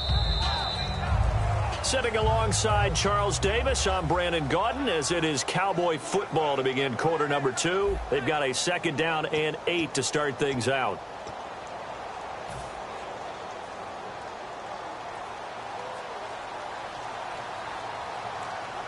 Flex round! Here we go! They'll try the sweep with Elliott. And all the way down inside the 5 to the 4. A solid pickup at 13 sets him up 1st and goal. And this has been an excellent drive to start the game off. Move the ball downfield well. Now they're set up at 1st and goal after that last really nice run. Exactly how a coach would draw things up. This is how you want to start a game, and that's all they've preached all week long about how they wanted to come out of the gate. And the seemingly endless drive continues. Flex round! Flex round! They'll need to get the play off quickly. They'll run. McFadden. And he'll get in. Touchdown, Cowboys. Darren McFadden. A 3-yard touchdown run. And the Cowboys take it all the way down the field and score on the opening drive. And his kick is right through.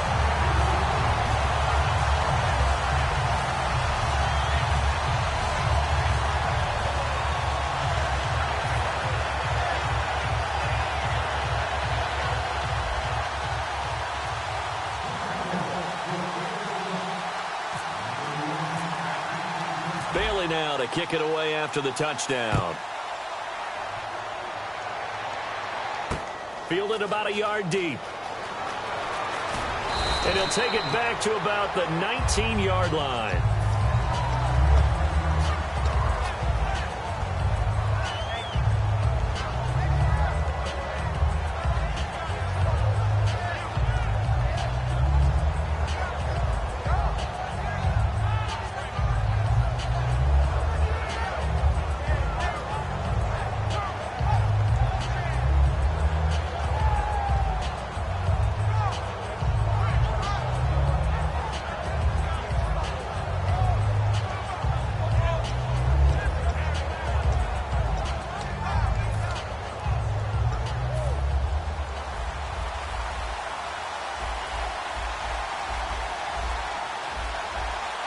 They come out here in the eye. Now a first carry for LeGarrette Blount. And he goes nowhere. He'll lose yardage back at the 17. It's a loss of 2 there, bringing up second down. Again, here's Blount. And he's got some space here. And he gets this one all the way up to the 40-yard line. 23 yards on the play. Good, strong, explosive run that started inside, which means you've got to control those defensive linemen, the defensive tackles, the nose guards. Those guys have to be controlled. How about the offensive line, the job they just did? Yeah, key that A-gap usually on those runs, right? That's where it all starts, because everyone wants to kind of control that area. It disrupts things from the defensive side and the offensive side. As we just saw, it opens up possibilities. Throwing on first down is Brady. And the tip there altered the ball flight, and it falls.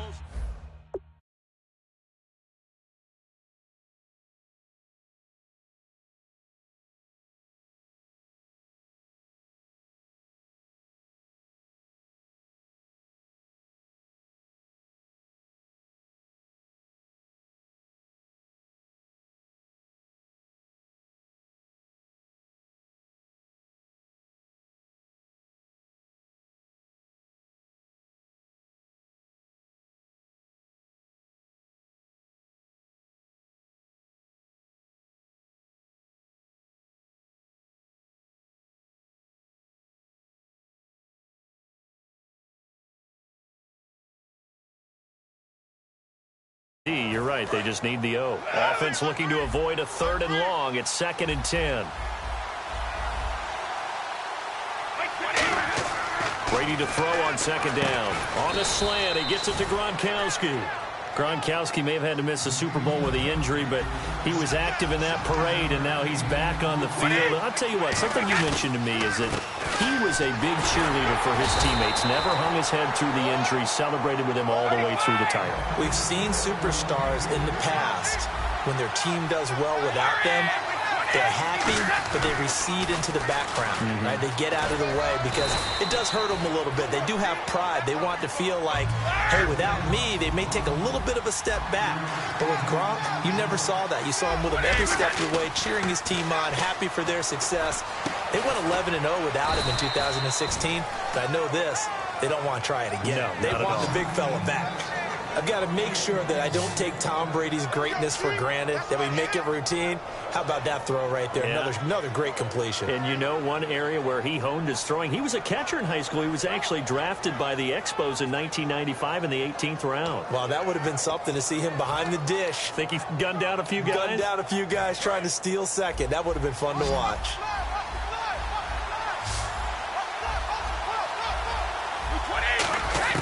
On 1st and 10, here's Brady.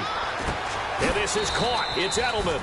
Last year for Edelman, just below 100 receptions, 98, over 1,100 yards, 3 touchdowns. And, you know, this is a guy that gets a lot of pub for being that perfect receiver for Tom Brady and the New England Patriots. What's his role going forward? I think his role going forward is to be a bona fide #1 receiver in the NFL, meaning he's not just a Tom Brady receiver. He's that guy for anyone.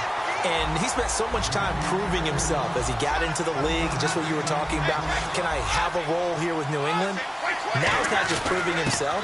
It's continuing to develop in his craft. And I think he's going to just keep getting better and better. He never gave up on himself in his dreams, and he doesn't give up on any single play. And now the Cowboys are going to call another timeout.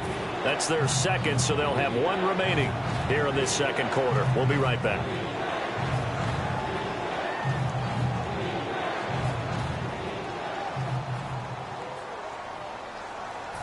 Long drive. The defense just cannot seem to catch a break and get off the field.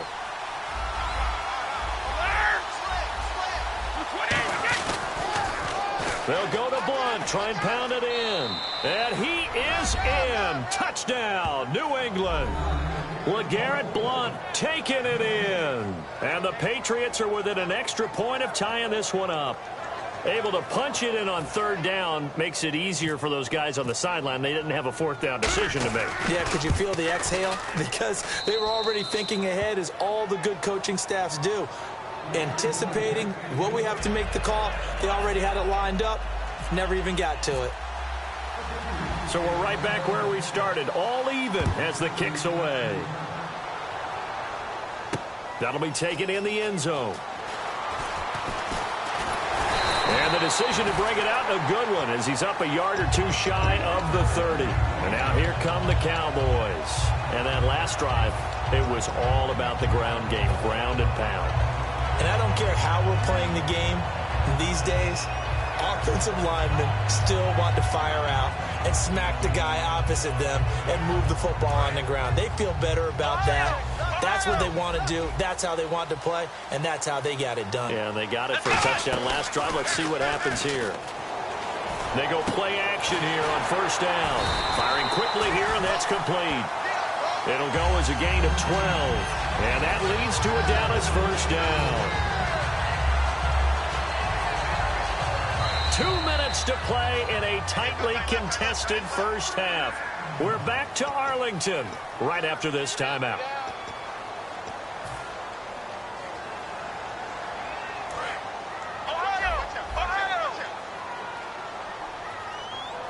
The defensive line disperses a little bit here, maybe expecting a pass. Elliott, toss right. And that play is blown up, losing yardage back at the 35. So a loss of 5, and it'll be second down. For those who watch the game and want to question the courage of the guys who play on the corner, how about when you see a toss sweep coming your way, yet you still go into the backfield, get past the blockers, and make the tackle? That's big league.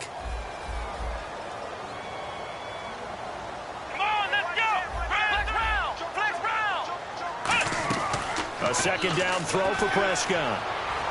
Trying to get it to Williams, but it's intercepted. Picked off by Eric Rowe. Okay, partners, New England comes out here to take the field on offense. This is such an interesting story, how they've been able to do it year after year after year.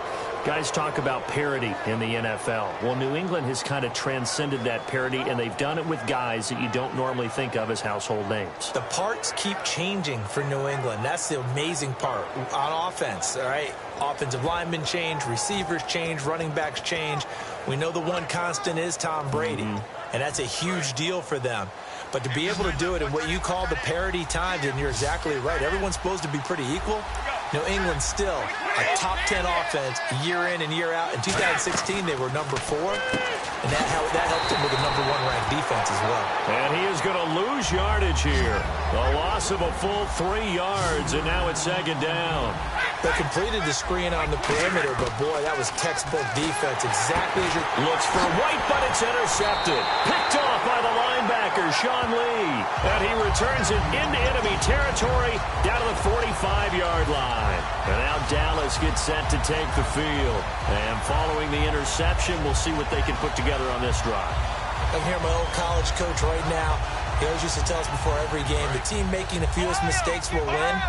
What they're hoping is that last mistake is their only one of the game. Coaches, that's all they talk about, turnovers, right? Minimizing those and maximizing opportunities. And this one caught by Des Bryant. They pick up 12 on the play there, and they move the chains.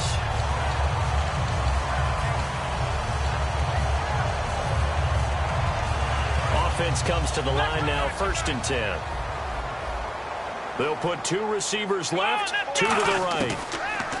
Here's Prescott, finding time, and almost intercepted. It would have been his 2nd pick of the game. Instead, it'll be second down.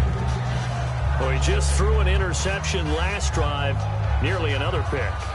And things aren't very even right now, are they? It's a little bit sloppy out there, isn't it? It's kind of different driving on those paved roads and those country roads that have those potholes in them, isn't it? Because that's the way this game's going right now. A lot of bouncy bounce to it. You spent some time on some Tennessee country roads. I certainly have. Plenty of family back there. God love them. He's got time. He's going to fire. And this is caught for a Cowboy touchdown. Des Bryant, 32 yards. And the Cowboys have taken the lead. And that touchdown gives them a touchdown lead before they attempt the extra point. What a great way to end the half. Yeah, great job to put themselves in front. And now, see on the sideline, special teams defense scrambling, saying we want to preserve this for the final moments of this second quarter.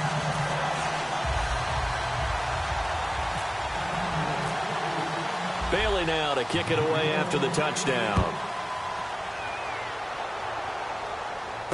Fielded about a yard deep.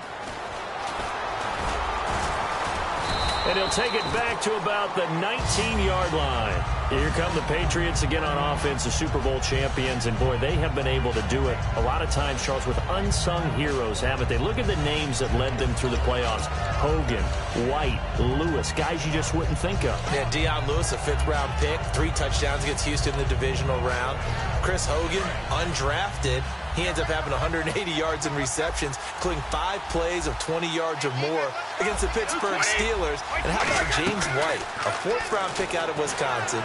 Think about who he played behind while he was at Wisconsin, and he turns out to be the unsung hero of the Super Bowl. Would have been the MVP if it wasn't for Tom Brady. And you mentioned James White at Wisconsin. He was behind who? Melvin Gordon and Monte Ball, right? That's correct.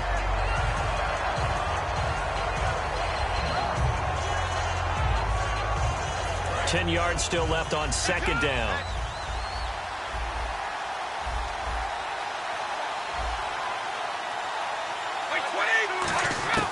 Shotgun now for Brady. He's got time in the pocket. He's going to wind up and air it out. And the hit jarred it loose. It's incomplete. On every offensive coordinator, every play caller sheet, they have about 5 or 6 plays per game that they call shot plays or big plays. And you don't get many opportunities to dial them up. And they just did. And they drop it with a great chance to make a big play. That's going to hurt.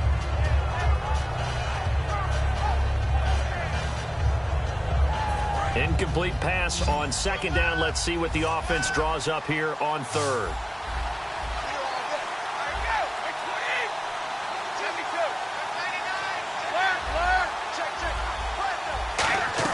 They go play action for White. Now it's Brady. Rolling to his left. It's brought in by Floyd. And he'll be taken down, but not before he gets into enemy territory. Now hold everything here. We're going to get a timeout by the offense. It's just their first, so they'll have 2 remaining here before we get to halftime.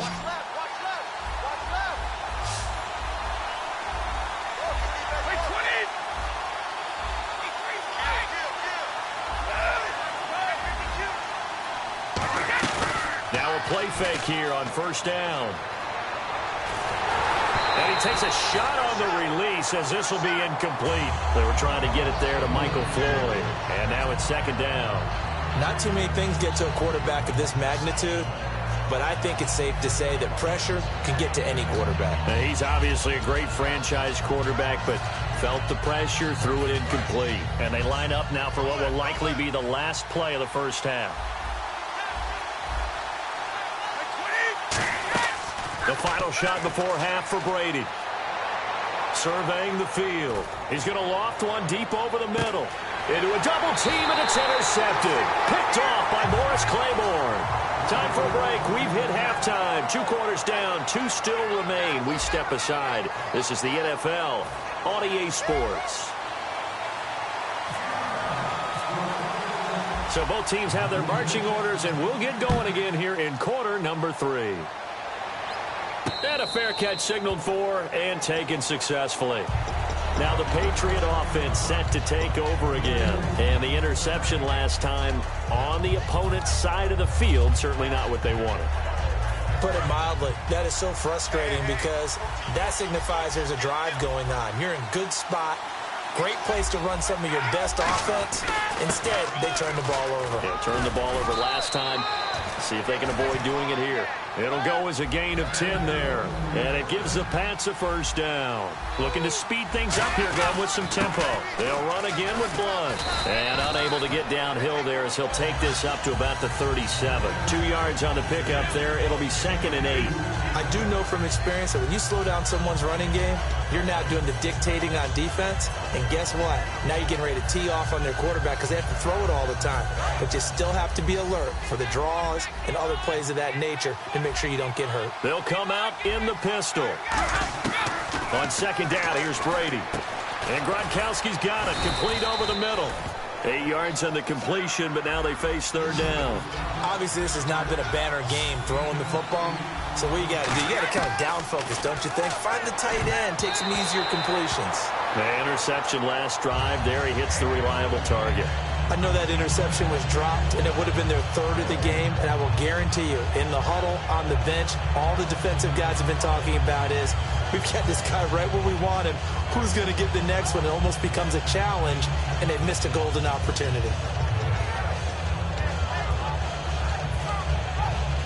And how about this one now? In their own territory, a gutsy call.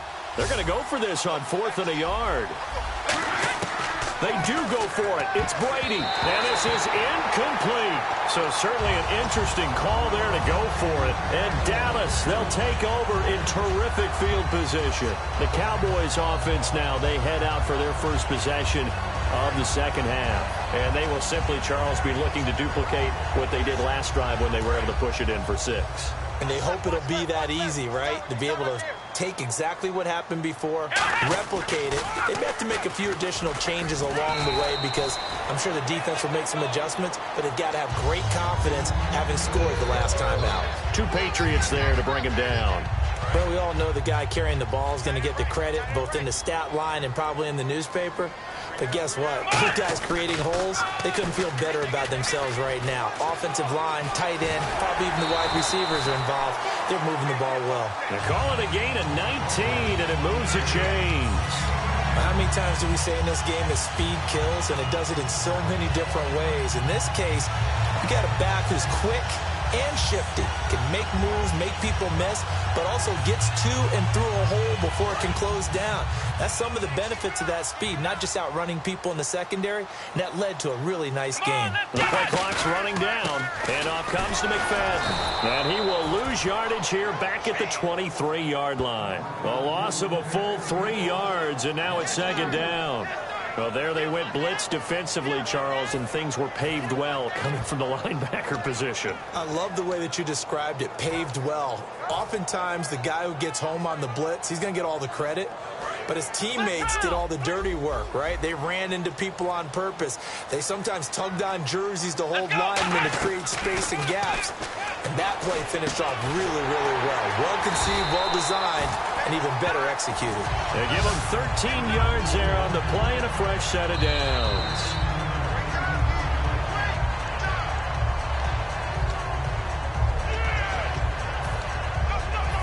Well, he challenged the play. It did not pay off.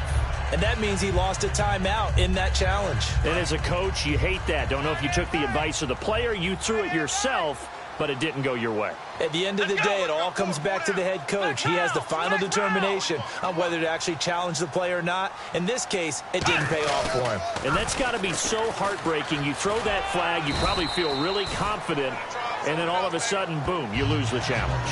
Yeah, when you take a look at it, you're throwing that flag because you believe you're going to be right. And when it comes back the other way, you have to regroup.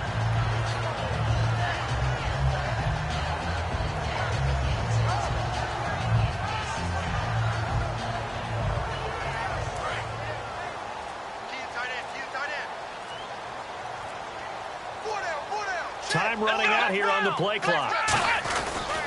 Again, it's Elliott. And he will take it in for a Cowboy score. Ezekiel Elliott, a 5-yard touchdown run. And the Cowboys will extend their lead.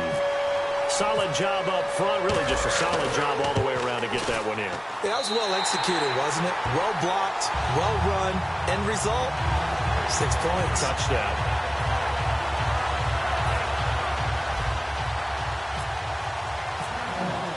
Bailey now to kick it away after the touchdown. This is taken about 7 yards deep. And no run back here. This will be a touchback, and it comes out to the 25-yard line. And now out come the Patriots. And last time this unit was out here, costly turnover, and then that turned into 6 points. They've got to make amends. And how many times have we sat in meetings with coaches and they use the term complementary football? Offense take care of the defense, defense take care of the offense. That didn't happen on the last possession. This is a chance for them to pick themselves back up and help their team. Yeah, we'll see if they can recoup and recover. And he'll get this one up to the 26.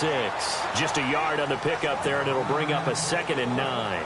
Not a big run on the first play of the drive, but that doesn't necessarily mean it was a bad play. Sometimes you're just trying to settle in, get your guys a little bit of contact, and get things moving. And after the play on the ground, that brings up 2nd down here. Brady to throw on 2nd down. And Brady going to be intercepted a 3rd time. Picked off by Morris Claiborne. And they have possession, and they have it at the 38-yard line. And out now come the Cowboys. And that recipe on their last drive that resulted in a touchdown looked pretty good, so they'll be hoping to do that once more. And it takes me back to when we sat with the offensive coordinator and the head coach. They felt pretty good about their game plan and thought there were some holes in the defense, and they exploited them the last time out. Let's see if they can come back and put together a similar drive. And we'll see if they can do just that. Give them a couple on the carry there, 2nd and 8. The best defensive linemen, they play with great leverage so they can get low and not get bowled over by offensive linemen. They have excellent hands. They can throw people off on a play. We just saw a great example of a really good run stop by a guy playing the defensive tackle position. Play clock winding down. They come up in an offset eye. On 2nd down, Elliott. And the play goes nowhere. Losing yardage back near the 40 at the 39. So he loses 3 yards there. Now 3rd down.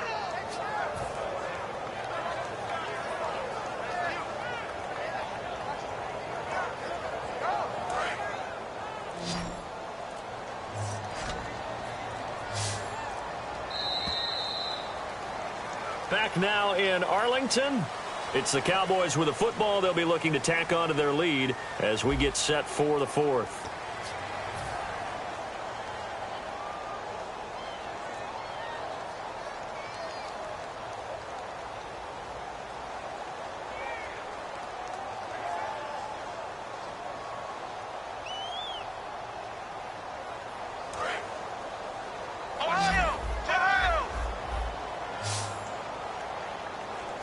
And some changes here as the D-line separates some.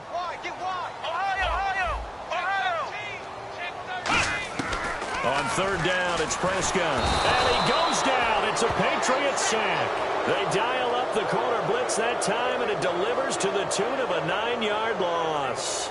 Oh, my goodness. Was that a defensive back that got to him with the pressure?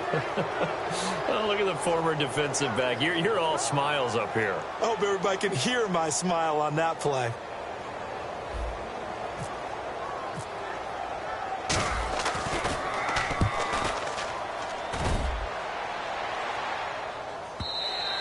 And not what he was hoping for there, as this will hit in the end zone for a touchback. The Patriots offense now, they work their way back onto the field.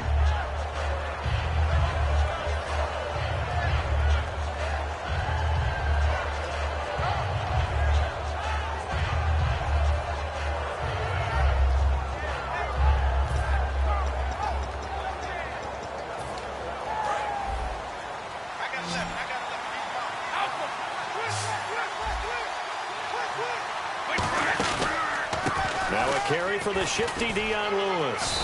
And he finds some space past the 25 to the 27. A solid run on 1st down. Gain of 7 leaves him with a 2nd and 3. They're going to hurry back to the line now. Again, it's Lewis.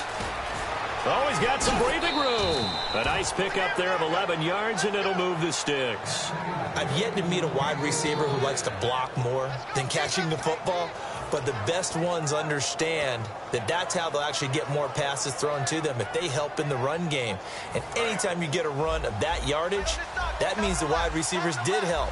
They get down to what a lot of people call the 2nd level, the linebackers, or the 3rd level where the defensive backs are, and they get out in front and put their bodies out there and create more space for their runners to gain the yardage. They'll run it here. This is James White. And some room to roam now. And they will finally catch him, but not before he reaches the 8-yard line. Well, they know they've got a good starter. Now the guy coming in to spell him shows he can run it pretty good as well. And I think he appreciates the starter, wearing people down, tiring them out a little bit. He took full advantage, didn't he?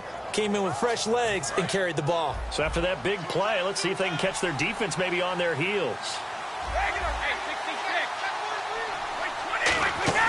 Now they'll throw with Brady. To the right side, it's caught by Mitchell. No gain there on the completion. It'll be second down. Pass complete, but no gain. No yards. Yeah. So you file that as unsuccessful. Yeah, you do, don't you? Except on the stats, throwing the ball, Get a completion. you get a catch, Yeah. but still, No yardage. Okay. All defenders get tired of hearing about their lack of hands and why they're playing defense instead of offense. But in this situation, it was the hands that made the play. Batting the ball away on an attempted touchdown pass. Excellent job. Way to knock it down. They gotta have 6 here. It's 3rd and goal. Shotgun now for Brady. And his pass is intercepted for the 4th time today. Picked off by Brandon Carr. And a big turnover there as his guys will get the football back. And now Dallas gets set to take the field. And they're coming off a 3-and-out, my friend. I think they've got to look at that play sheet and go to a spot that they haven't gone before. Time to shake things up a little bit to try and get this offense moving. Okay, so how do you do that? How do you shake things up? You look at what you called before, realize it hasn't worked Go to so something well, else. and maybe try and find one of those special plays from one of your better players, and maybe try and hit something big and get things going in the excitement area. A big run that time by Elliott. And even 50 yards. A first down carry by Elliott. And he's going to fight his way forward here for a modest gain. He'll get a nice chunk there on the first down run, and it's 2nd and 4. And once again, leverage wins. The offensive line, lower than the defensive front. They moved them and found some good space for the guy carrying the ball. They'll need to get the play off quickly. On 2nd down, McFadden. And the play goes nowhere. Losing yardage back near the 40 at the 39. It's a loss of 2, now 3rd down. As I watch that play unfold, stereotypes were being broken left and right. As a corner, you're often back there guarding against the pass. But how about that diagnosis and read and getting into the backfield and making a nice play and a tackle? On play action, Prescott. A bullet throw, but incomplete.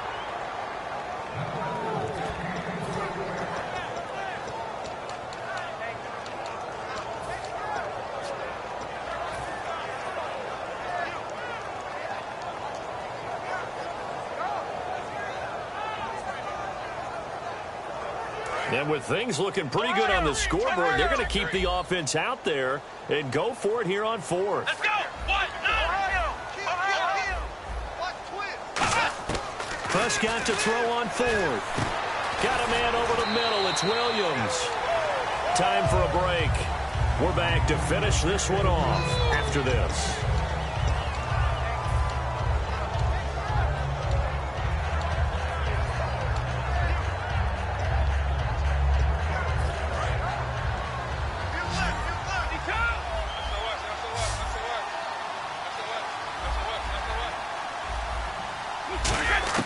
Try to shake off the interception from the last drive. He'll look to throw. And this will be incomplete. The defensive coordinator came into this game with a plan to get to the quarterback with whatever type of pressure is necessary. It's working to perfection for him today. Looking back to the air on 2nd down. It's Brady. And now a fumble. Brady loses the football. And his guys are going to get the football at the 23-yard line. The Cowboys offense heading back out and ready to go again.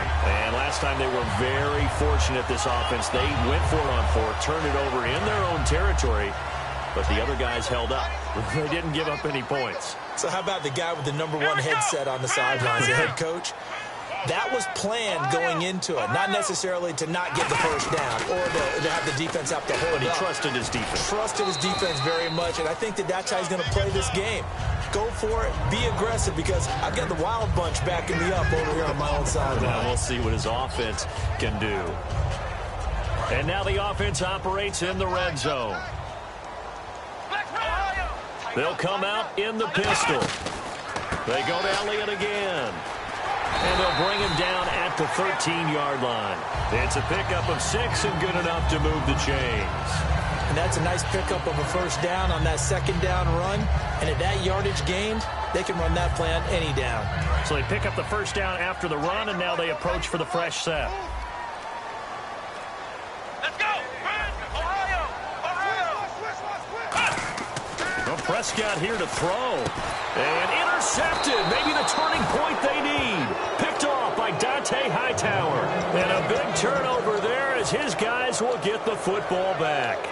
Two-score game here in the fourth, and that pick, it kind of keeps the door ajar, doesn't it? It does, and you wonder about their strategy, because with a 2-score lead, you think maybe you're just sitting on it trying to drain some clock.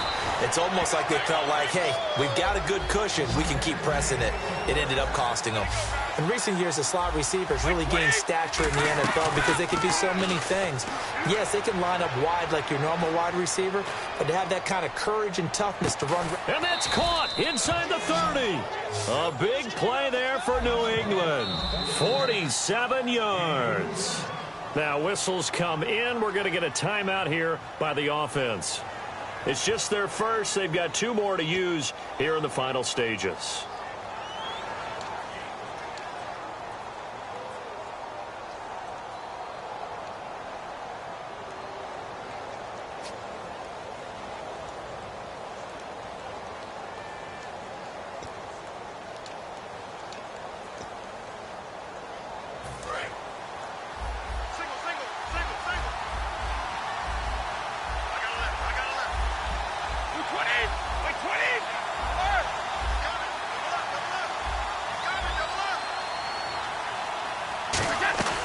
Now a play fake here on first down.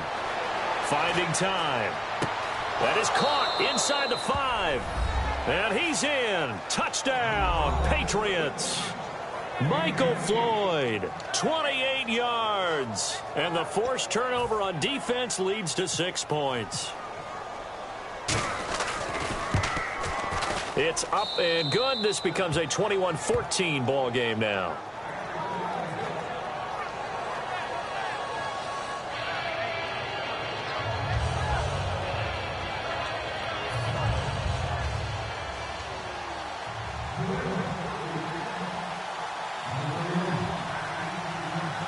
And whistle blown. A timeout here is taken, and it's taken by the kicking team. That'll leave them with just 1 remaining in this fourth quarter of play.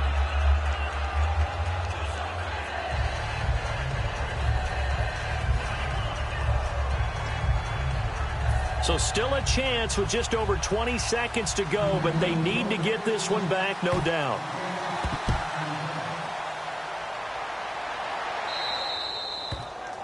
And oh, he kicked it out of bounds. That's a big penalty. And this is where the rest of the team turns and stares at the kicker and says, you have one job, execute it.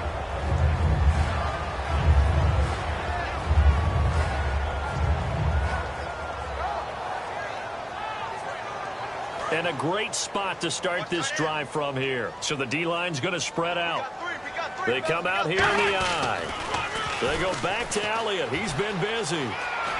And he's across for the late touchdown. And in the final seconds, that one should just about put a capper on this game.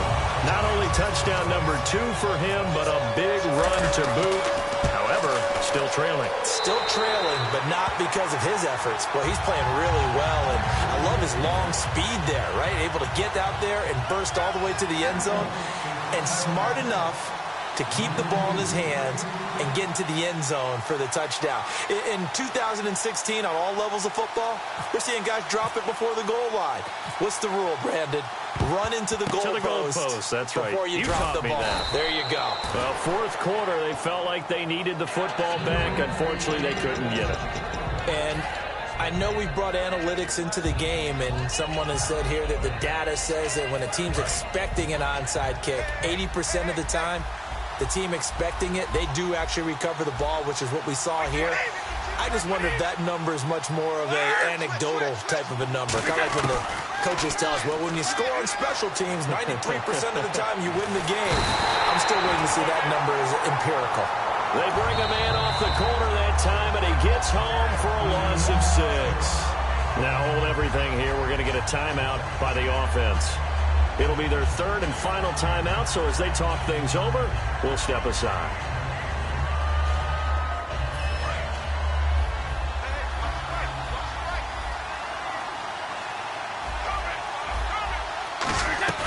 From midfield, here's Brady.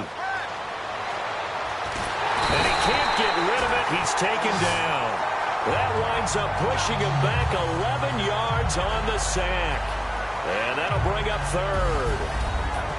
And, Charles, you know what coaches always tell us. We want to win our home games. That much we know. We want to protect our home turf. They got that done in this one. Exactly right. When you start a season, everyone's goal, win all of your home games, split your road games, and you're likely going to be in the playoffs. But when you win at home, boy, what a great feeling that is. You don't even mind if people are at your house when you get home after a win like that.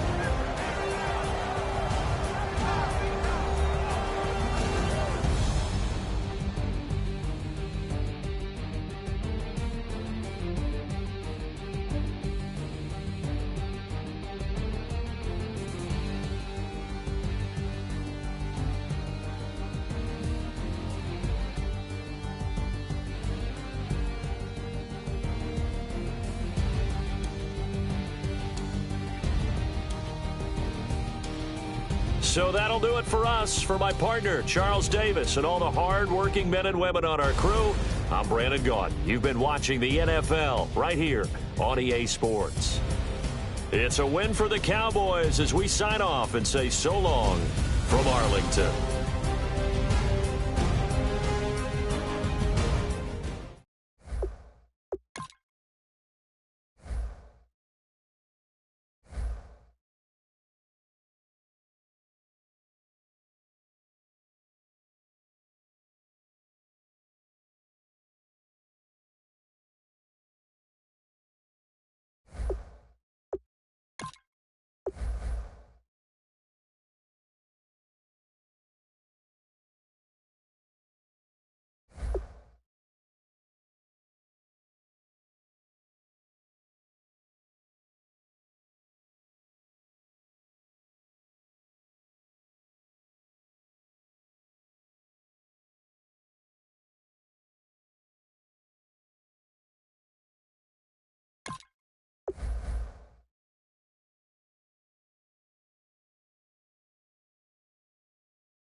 I'm Larry Ridley. You're tuned into the NFL on EA Sports. Here we've got two teams who will look to their running backs to try to control the pace of the game. It's the Vikings going up against the Cowboys. With that, let's go out to AT&T Stadium in Dallas.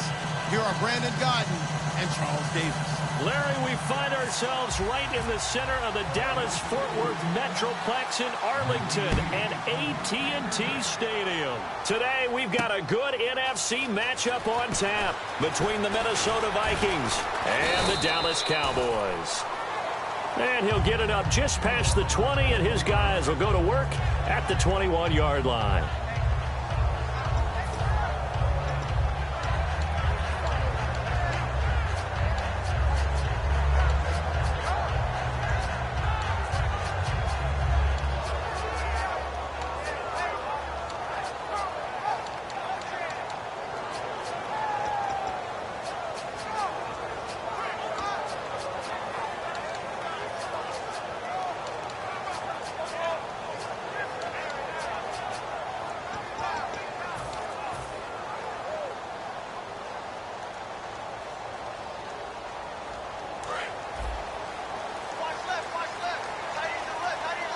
The play clock's running down. Here's the first carry for Ezekiel Elliott. And he is going to lose yardage here. And that's going to go as a loss of 6, and it'll set him back for second down. When I watch plays like that, I give a lot of thanks that my DNA did not make me an offensive tackle, because that is a very difficult job, to hold your block against a really good defensive end and hang on to it so your runner can get to the edge and do it without holding. I don't know that that's really possible for very many people.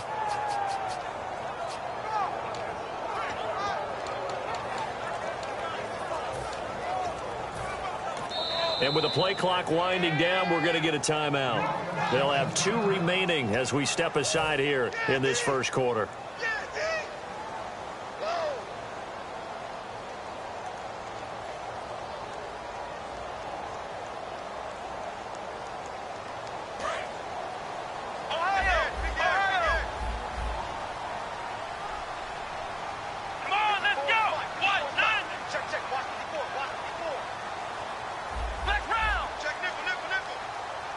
And the D-line pinching together must be expecting the run.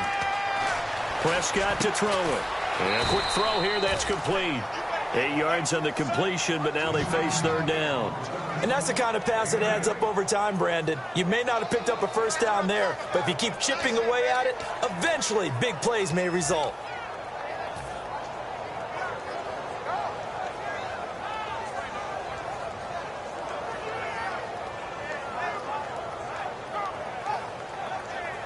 An early tough test on the opening drive. This is 3rd and 8. On 3rd down, it's Prescott. Quick hitter here, it's complete.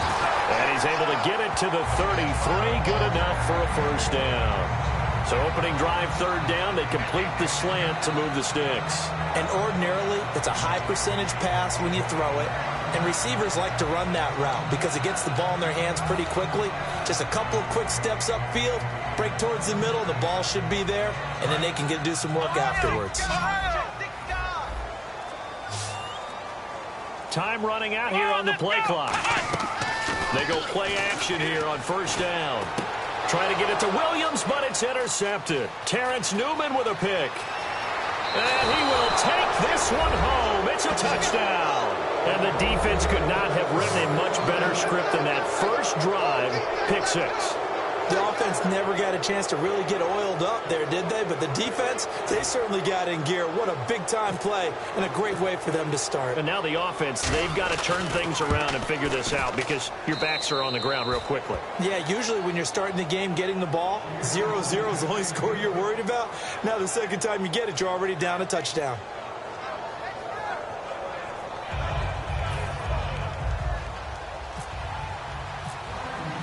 So they throw the pick six. They'll get another shot at it now as this one's in the air. This is fielded a couple yards deep.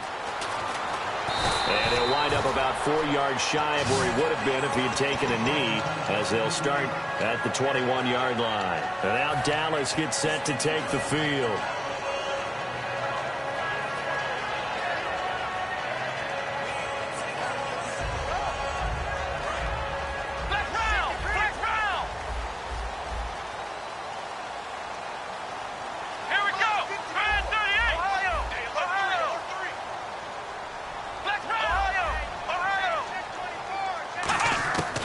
First and 10, Prescott. And right away, he lost the football. And the Vikings pick up the football. And fantastic field position has them just outside the 10 at the 11-yard line in the red zone.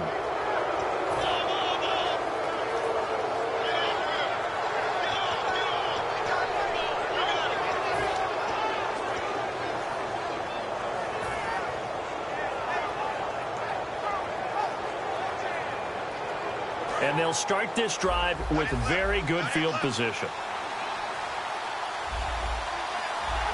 They come up in an offset eye.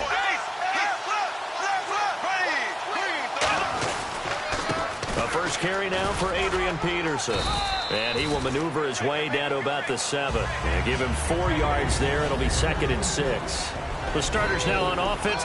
And Stephon Diggs, our first chance to see him today. Brandon, remember we had this conversation about how highly recruited he was in high school.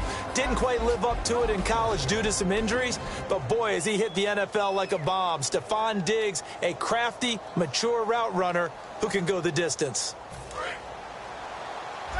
And on the outside, they're playing press coverage.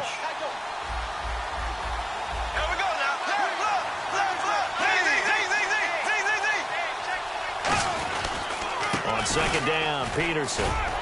And he will fight his way into the end zone for a touchdown. Adrian Peterson taking it in from 7 yards away. And the Vikings are going to add on to their lead. And there you go. Nothing really too complex. Block, keep to your assignments, let them run it in. They did it. Fundamental football. Good blocking, beats good tackling on that play.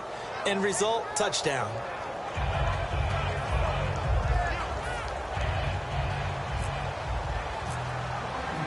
Minnesota's kick team ready, and the Vikings boom it away.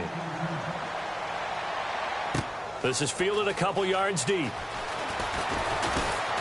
And he'll get it up past the 20 to the 22-yard line. So out come the Cowboys now as their offense gets set to take over. And the turnover last time, that's sort of been symptomatic of their struggles here in this one. Big word. I like it, though, because you're exactly right. Like that, don't you? All game long, they've struggled moving the ball, turning it over on the last possession. Is that word again, symptomatic? Yeah. I like that. Your analysis, symptomatic of the success of this broadcast. What I like is that you gave me the word, I just kept using it. They'll start the drive with Elliott. And not much there. Maybe a yard up to the 24. Eric Kendricks in on the tackle. This offensive unit today, they're going to need Dez. A full combo plate. Size, speed, toughness, not to mention incredible aggressiveness going and getting the football.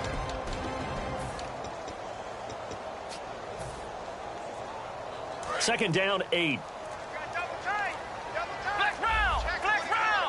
They'll come out in the pistol. This is Elliott. And he'll get this one up to the 26. Another 2-yard gain there, but they'll need to do better this time. It's 3rd and 6. And a look at the Vikings defensive unit. Xavier Rhodes is a cornerback who does not mind being physical. Whether he's covering passes or coming up in the run game, he's going to be there to make an impact. And this defense looks for one more stop here on 3rd after the run. Prescott from the gun on 3rd. He completes it to Bryant. And he's going to have the first down at about the 38. Give him 12 yards on that one. It earns him a fresh set of downs. I don't care how many times we say it. I still get a kick out of watching quarterbacks and receivers do the pass tree in pregame warm-up. But I always remember that when we go to practices, we see that after practices as well. They really tune it up, don't they? They tune it up. They know why they do it for these situations.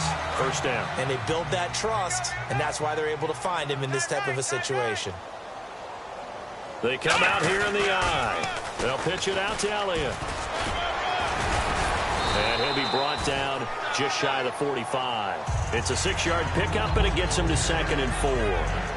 On any running play that's called, they're always hoping that it's going to break big and go the distance. But when you get a nice gain like that, you're able to do so many things anyway. You can come back and run essentially the same play again, continue to move the ball on the ground, or you can decide to throw the ball now because usually you have the defense back on its heels.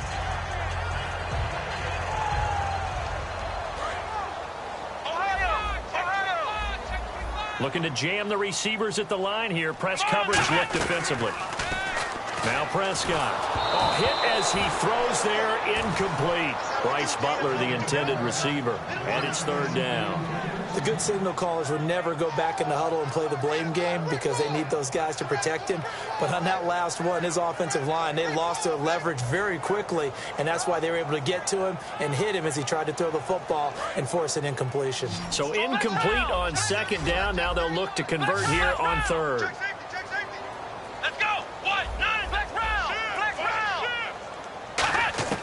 Looking to throw. Prescott firing quickly here, and that's complete. And he's got enough for the first across midfield to the 48. 8 yards on the pickup there, and it moves the sticks. Would it be safe to say that as precise as routes are supposed to be run in the NFL, maybe they're not quite as precise in college ball? That's accurate, yeah. And I think we saw a college route in the NFL there. Just find the soft spot, find the dead zone, and find the first down. And that's what he just did. Fresh set of downs here. Again, we'll see the pistol here. Now back to the ground with Elliott. Stiff-armed him. And he's brought down, but not before a really nice stiff arm to create a little space. 9 yards is the pickup there, and they'll have a 2nd and 1. Sitting alongside Charles Davis, I'm Brandon Gaudin, as it is Cowboy football to begin quarter number 2. They're looking at a 2nd and short yardage to start things out.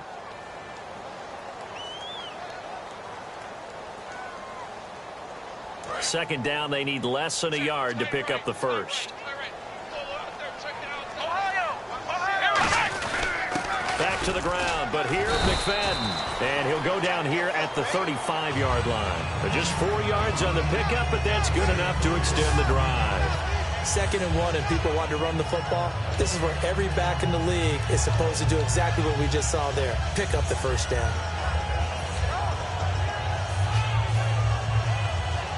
So the run moves the chains, and here we go on first down.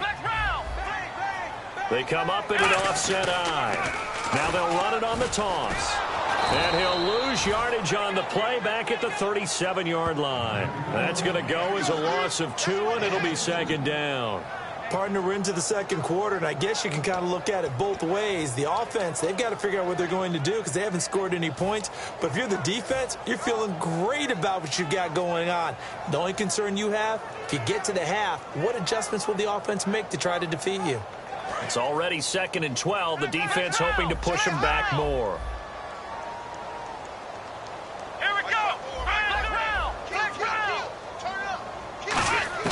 They'll try to throw now. Prescott. And incomplete.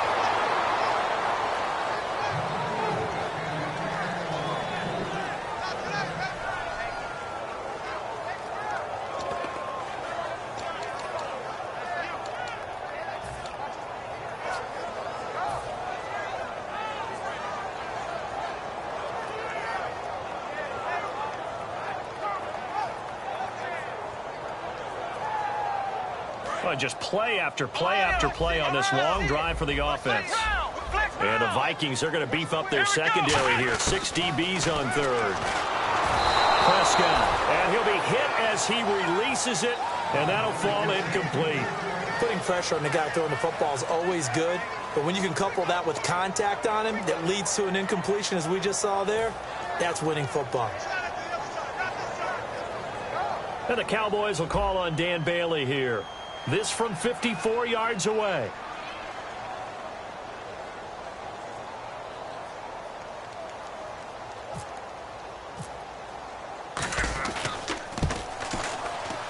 And this is right down the middle as he puts it through.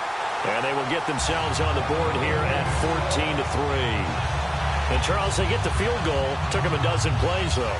Work with me on this one. You know what I'm about to say, right? Bend but don't break. That's what came into play here for the defense. 12 plays were run at them. They only gave up 3 points. In a lot of ways, that's a win for the defense.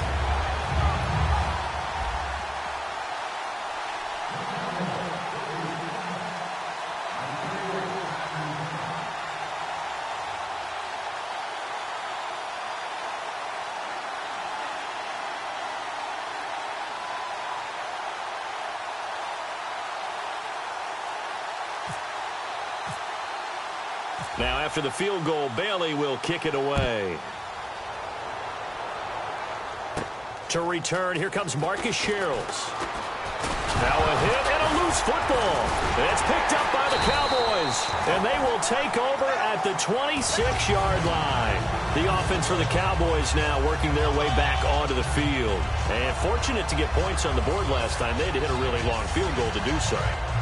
The kickers in today's game are so good and so skilled and hit from distances that we almost start to take them for granted, and we can't do that. That's a long field goal that they got 3 points out of. They've got to feel good about that, and they better make sure they love him up because he's helped them out. Yeah, now we'll see if that offense can put 6 on the board here. We'll see.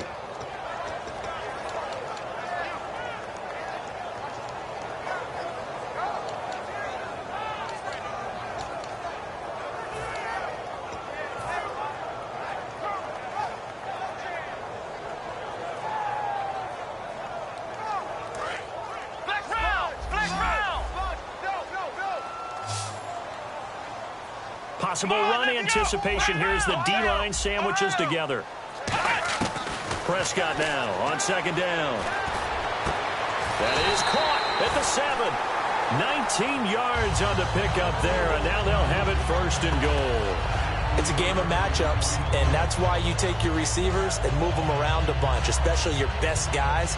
And when they work out of the slot, you often hear the coaches talk about how great it is because it gives you a two-way go. You can break out or you can break in. That makes it hard to defend.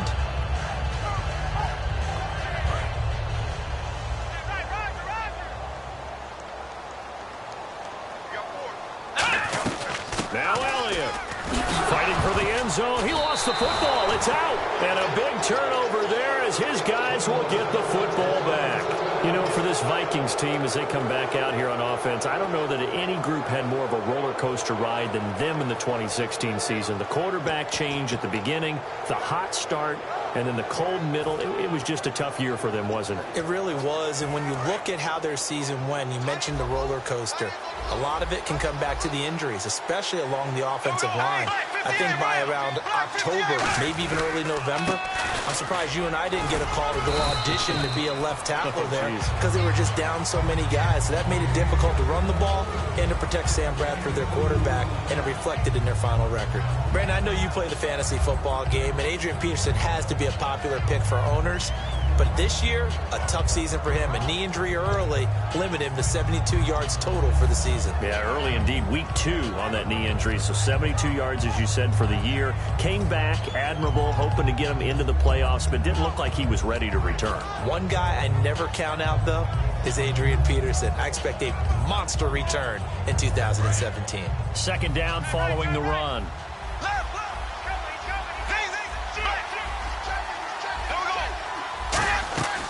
They run again with Peterson. And he'll get this up over the 25 to the 26. 4 yards on the pickup there as it'll leave him with a third and about 4 more for first.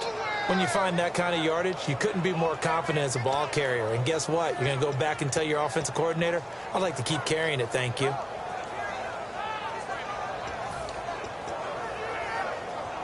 And now it's a 3rd and 4 situation for the offense. Here we go now. Blue 45. Blue 45. Bradford from the gun on 3rd down. And he's able to find Diggs.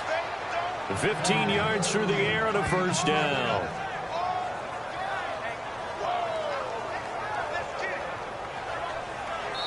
Two minutes to play here in the...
First down and 10 now for the offensive group. Looks like the defense in press coverage here. First down, here's a run with Peterson. 8 yards on the pickup, and now they'll have some options on 2nd and short. And that looked like some pretty easy yardage there right up the gut. And he's a guy that has some height to him, so when you don't have to drop a shoulder or create or get through contact or trash, makes it a lot easier to stay upright, see the field, and make a run as we just saw there. Here we go now. Green 39. 2nd down, Bradford. And a quick throw here that's complete. It's a gain of 4 there, and it gives him a new set of downs. I know many people like to throw to the tight end, maybe in a little flexed out position because he creates mismatches with his size. But slot receivers do the same thing with their quickness, their speed, and their route running savvy. So the offense has it 1st and 10.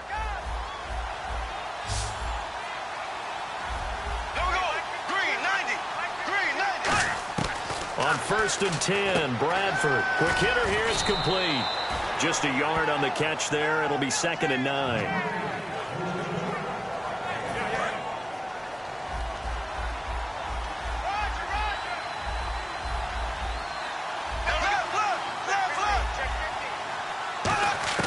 Now Bradford on 2nd down. Over the middle, and it's incomplete. He was looking for Adam Thielen there. And that takes us from 2nd to 3rd down.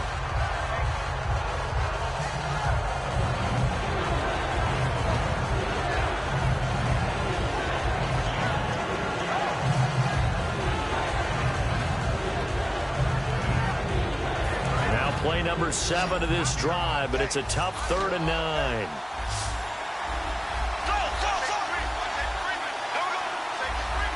Diggs going in motion right.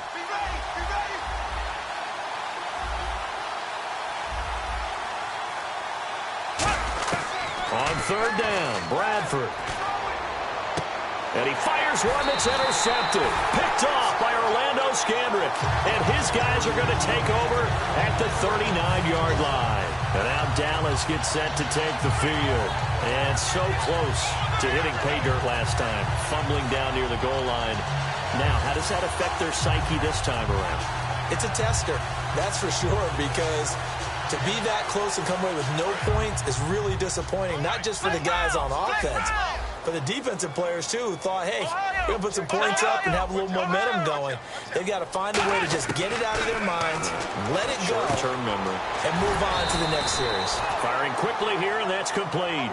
A good pickup there. 8 yards on the 1st down completion. And they're going to hurry back to the line now. They'll put 2 receivers left, 2 to the right. And no escaping this time as he'll go down. They got him for a sack. A well-designed corner blitz that gets him for a loss of 8 yards. Let's go. On third down, it's Prescott. Oh, the ball comes out on the hit, but they'll say it's incomplete. Third down is a down. Both sides know they absolutely have to win. And the name of the game for the defense is pressure on the quarterback. But pressure on the quarterback with contact, that's how you end up winning it.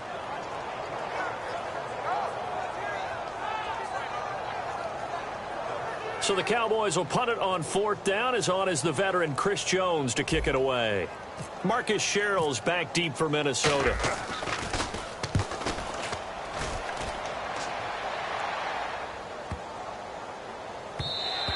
And this one hits at the 3 and then bounds into the end zone for a touchback. And now out comes Minnesota. And the ball backed way up. So thinking with this amount of time on the clock, probably just sit on it, and we'll see these two teams go to the lockers. Yeah, I don't think you want to overthink it in this situation. Either side of the ball. Just go ahead and finish up the half and get on out and talk about it. I can't believe they let you play. I can't believe they even let you play. Here we go. Green, 39.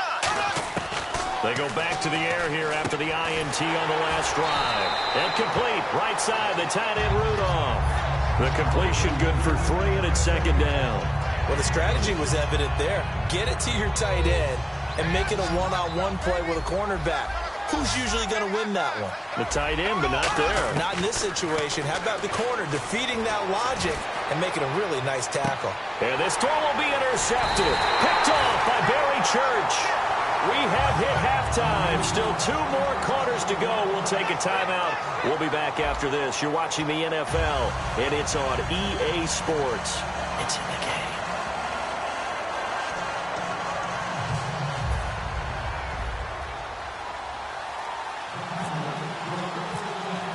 Both teams appear ready for the fight ahead, and we resume action here in quarter number 3. On the return, here's the dangerous Cordero Patterson.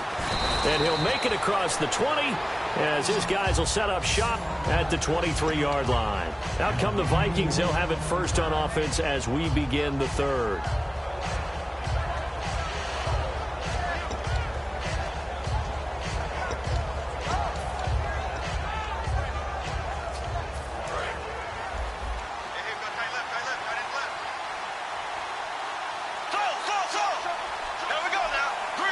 In motion, Patterson. The third quarter starts with a run by Peterson. And he'll get this one up to the 26. 3 yards on the pickup there, and it'll be second down. Partner, you know I love to point out when teams break tendency and do something a little bit different from the norm. But when you run the ball in the first play of the drive, that's not a tendency breaker at all. That's just trying to establish yourself as you move forward. See if they stay on the ground for second down.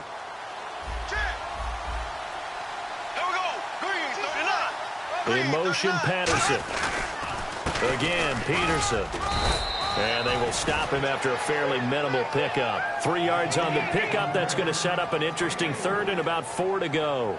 Some of the most unselfish players on any football team, defensive tackles, because we ask them to just eat up blocks and allow other people to make tackles. But when he can make a play himself, as we just saw there, that's a big day.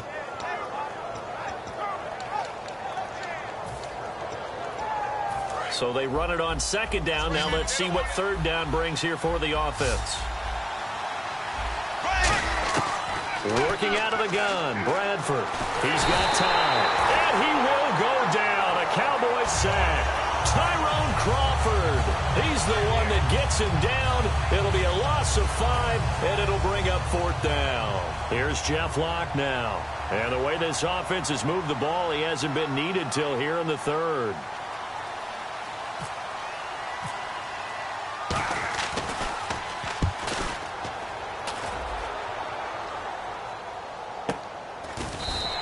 That'll be a 44-yard boot, just a yard on the return as he's covered up quickly. And the Cowboys will take over the football with a 1st and 10.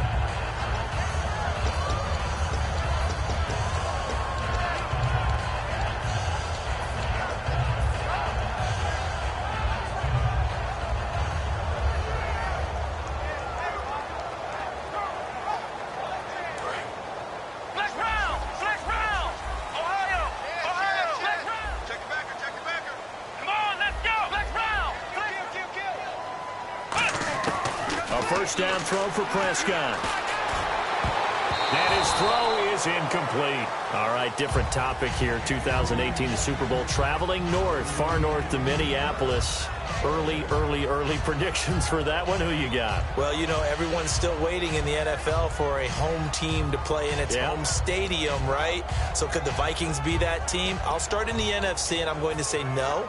I think Seattle, starting to get near that maybe last run with their defense. But Earl Thomas returns. I like Seattle coming out of the NFC. How about you? Well, I'm actually going to take a Dallas Cowboys NFC title run. I think that they came so close this year, probably most talented going into next year. I like that one. Well, in the AFC, I'm going to go with a team that if they improve their defense and their quarterback stays healthy, they could be that team, the Oakland Raiders. Okay, I'm going dark horse. Cleveland Browns. Let's go. Hey, from worst to first.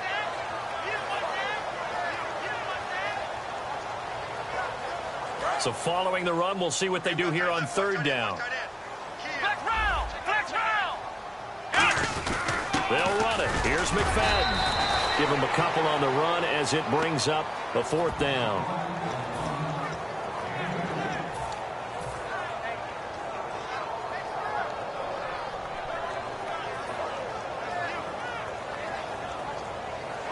So in their own territory, but they only need a few inches, so they're going to opt to go for this thing. We'll see. Maybe a surprise pass or run. What will they do? We're about to find out. Fourth down.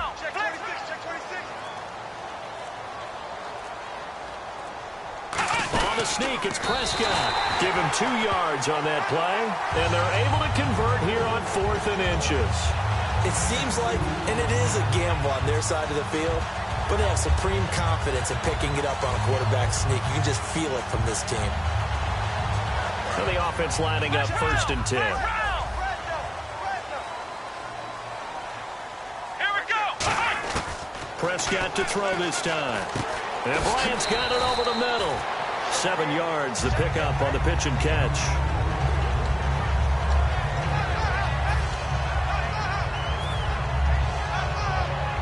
Second down now after the pass completion.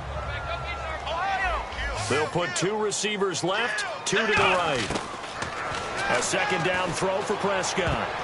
No, he almost had it. Already with 1 interception, just missing his second there. Oh, man, that was close. The opportunity to change momentum, big play, right in his hands, unable to come down with it. A sigh of relief, no doubt, on offense that fell harmlessly to the ground. And the offense looking to pick up the first down after the second down incompletion. And on 3rd and 3, they decided to go with a dime package. Yeah. 6 DBs. Yeah, you're right. They've got 6 out there. 3rd and short yardage. Prescott. And a quick throw here that's complete.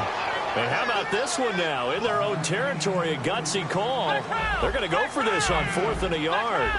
They didn't get the first down, but I have to say I do like the call. I like what they were trying to do. Try and hit your receiver on the run and see if he can pick it up. Keep it on his feet, get a little rack yardage. Yeah, but a nice job defensively to get to him and keep him short of the first. First down, Prescott. I don't know if I agree with that. I guess they don't care if I agree with that. But, boy, you have to be surprised by that, right? I definitely was surprised that they decided to go for it in this situation. But they must have either felt like they either had a great play call on or they're trying to show extreme confidence. And he's got his man on the out route. 12 yards there as they move the chains. A little football 101 there. You just see the receiver try to run down the defender, meaning he goes right at him and really trying to move him a little bit towards the center of the field so he can put his foot in. And he is into the end zone for a Cowboy touchdown. Des Bryant, a 24-yard touchdown. And the Cowboys have cut it to within a score. Well, you know he can be explosive, and he's ultra-explosive there on the fly route. And you know how many times we've talked to coaches and we've had quoted back to us, well, you know something? When you execute really well, it doesn't matter if they know it's coming or not. Well, sometimes athleticism beats you as well. He just took off and went. That's almost like one of your Turkey Bowl games, isn't it? Just go long, man. I'll hit you. And it worked really well for them. And he's got it. So the try for 2 successful. And with it, they're back within a field goal.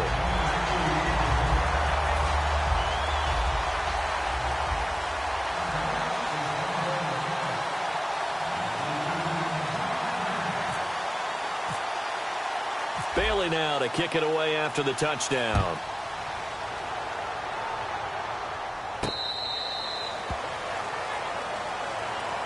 And now out comes Minnesota. And a tight game after punting last time. See if they can get something going on this drive. As they head to the field now, with the game this close, you've got to feel there's a sense of urgency for them going on offense right now. But they have to do it without letting panic creep in and affect their play.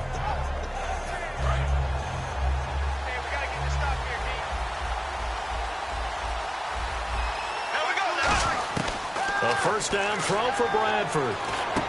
Quick hitter here, it's complete. A really nice gain of 25 yards. When you see zone defense and you know you've got a drag route on as your primary call, you've got to be really careful as a passer about how far you let your guy go because he might wander into some tough coverage.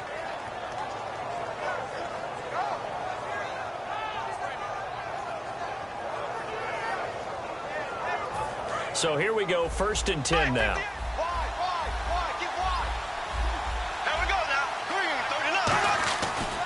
Now Peterson running right. And they'll get him down here at about the 42. A good run there on 1st down, and it'll leave them with a 2nd and 2. Well, there's something we haven't seen much of in this game, a really nice run. Do they decide to come back with it, or was that just a little flash, and maybe they continue to try and throw the ball? And after the play on the ground, that brings up 2nd down here.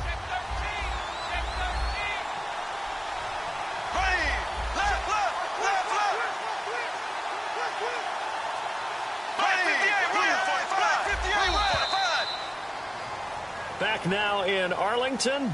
It's been a very hotly contested game to this point. Just a field goal separating these two teams as we get set for the 4th quarter.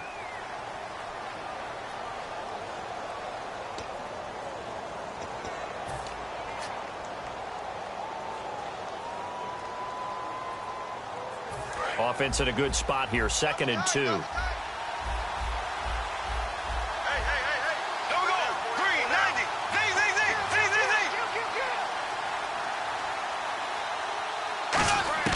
Now Bradford on 2nd down. Throwing middle, and it's complete. And he'll get this one down near the 20-yard line. And a nice gain of 21 yards. I know exactly what's going to be said about that play from the defensive perspective. What's that? That's why I tell all you guys we need more than one tackler to the ball. He broke the first tackle. Luckily enough, there were more people there to get him down. Offense comes to the line now, 1st and 10.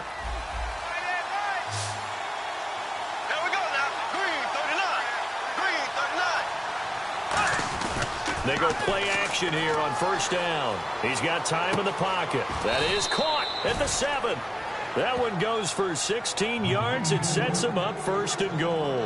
And when an offense is doing a nice job selling the play action pass, a lot of responsibility shifts to the linebackers. They're the ones that have to determine run or pass and get to the proper places on the field.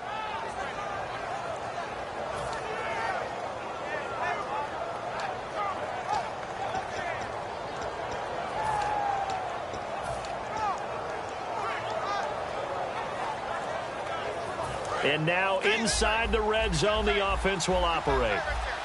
Shift together here from the D-line. They'll run with Peterson.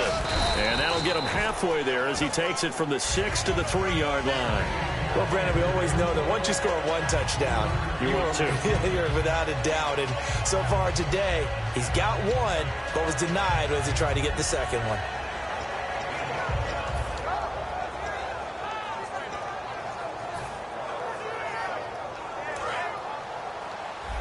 And on the outside, they're playing press coverage.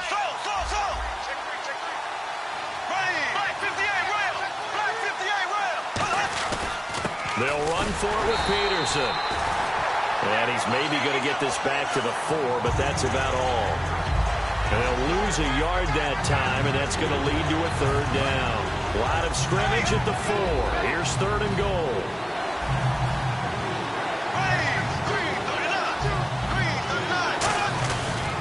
Here's Peterson on 3rd and goal. No gain on the play that time, so a big stop, and it's going to leave him with a 4th and goal. Now, this feels like old-school football because this has turned into a good old-fashioned goal line stand. So on offense, what do you do now? Do you decide to run it or throw it if you go for it on 4th down? And Forbath will put this one through, and that will double their lead as it's up to 6. So they get the 3 here, but you wonder whether that's going to be enough. Yeah, I mean, you've now made it so they need a touchdown rather than a field goal to catch them. But you're right. If they'd gotten 6 out of that drive, this would be a much different game. This is fielded a couple yards deep.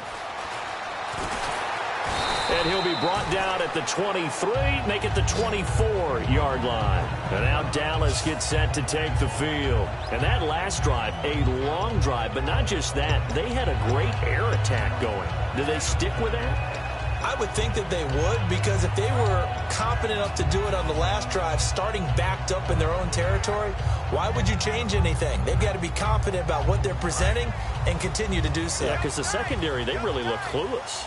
And that was amazing because that drive went and went, no adjustments, and no big plays by the defense to knock the ball away. And it worked his way across the 30 to the 32. It's a 7-yard carry to set them up with a 2nd and 3. Now, that's a run that warms a play caller's heart because you're actually set up to do whatever you want on offense. You can come right back and run essentially the same play because you have momentum, or you can fake that running play and throw something deep over the top. Or you now feel like you have an extra down to play with because if you go ahead and just throw it and you don't get it, come back and try and pick it up on 3rd down. Well, so much for him being bottled up throughout the day. Finally finds a way to break through and get a really nice gain. The defense had felt great about what they had going. Now they've got to turn their attention to getting it back in that direction. Can they bottle him up again? Because I'd say after that run, confidence is pretty high for him. It's a loss of 2 there, bringing up 2nd down. Time for a break.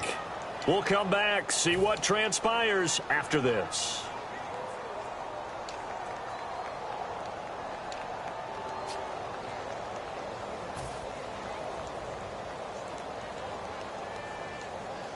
And the offense moving in the wrong direction here now as they face a 2nd and 12.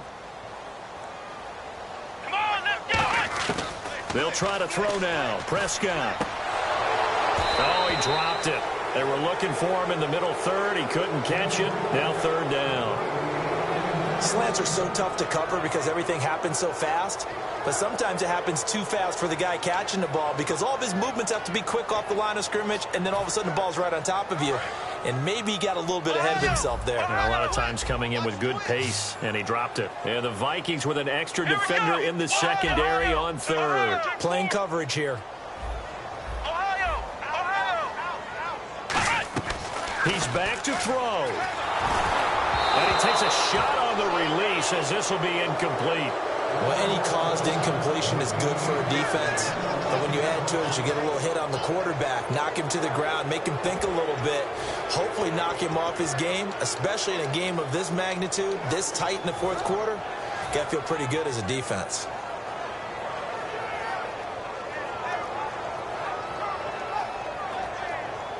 So down 6, and they know they need this one on 4th down. They'll put 2 receivers left, 2 to the right. Back to throw. And that is incomplete. They had to go for it with such little time remaining. And the Vikings, they have the football now in excellent field position. Now the Minnesota offense set to take over again. They have the lead, obviously, late in the game. I guess the good news for them is if for some reason they would make a mistake, a field goal does the opposition no good. Everyone loves to have a little bit of a cushion, and that helps you immeasurably. But the bottom line is, do all the things that you're... And now a timeout called by the Cowboys defense. It's just their first. They've got 2 more to use here in the final stages.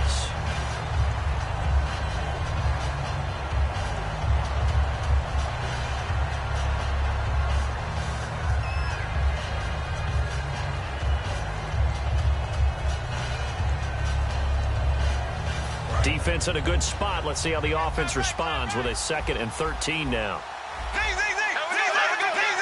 They come out here in the eye. Handoff comes to Peterson. And they'll bring him down.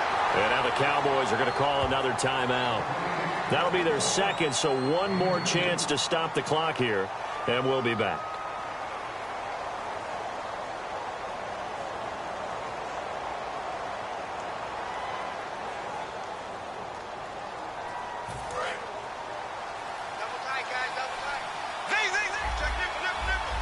So now at 3rd and 12 with an extra defender here in the secondary, a nickel look. They give it to Peterson. And able to break one tackle, but then quickly brought down. But a nice little gain. Give him 10 yards on the pickup, and that'll bring up 4th down. This offense really put themselves in a tough spot on 1st and 2nd down and needing long yardage to try and pick up a 1st down. And they ended up getting a great run. Explosive, picked up nice yardage. You don't expect to be in this situation on 4th down. But guess what? It all started with what happened on 1st and 2nd down.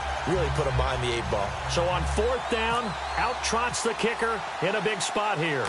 This to make it a 2-score game. And this is good. It was running out of gas there at the end, but he winds up getting just enough on it. And that will make this a 9-point lead.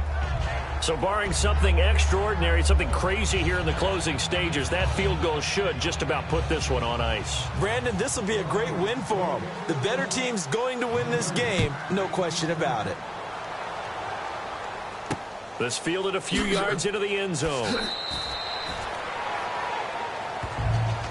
Now the Cowboys offense heads back onto the field. They might be thinking this is close to a lost cause here. Got to play it out. What do they need to do? Well, they have a thought process in mind already, but they can't get ahead of themselves. They know that they need to score quickly. Yep, 2-score game. Onside kick and get the ball back and then score again, but they can't worry about the last 2 points. The only thing that matters is scoring quickly, then they'll take it from there. Prescott to throw. And this is intercepted, and that should do it. Picked off by Harrison Smith, and he will return this one to the 30-yard line. The Vikings now heading onto the field. Getting down to the end here, they have a 2-score lead. Barely, but it's a 2-score lead, so that probably makes you as a coach feel a lot more comfortable right now, doesn't it, Charles? It does, but it doesn't mean now you go out and run option or some kind of wild double reverse or anything like that. But you do know that if anything does go haywire, you're still in control of this game. I want a double reverse, don't you? I'm just waiting for that day where we actually see something like that in this situation. We'll see what happens here.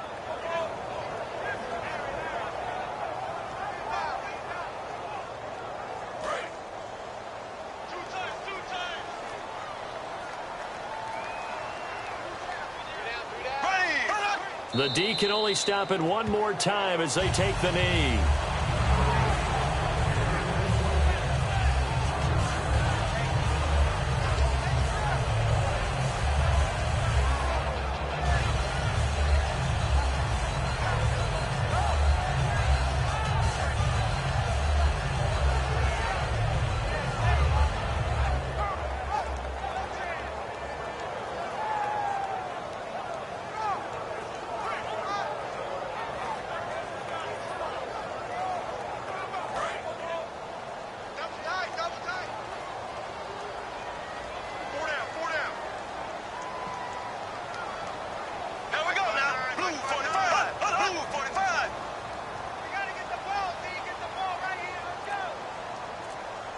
The D can only stop it one more time as they take the knee.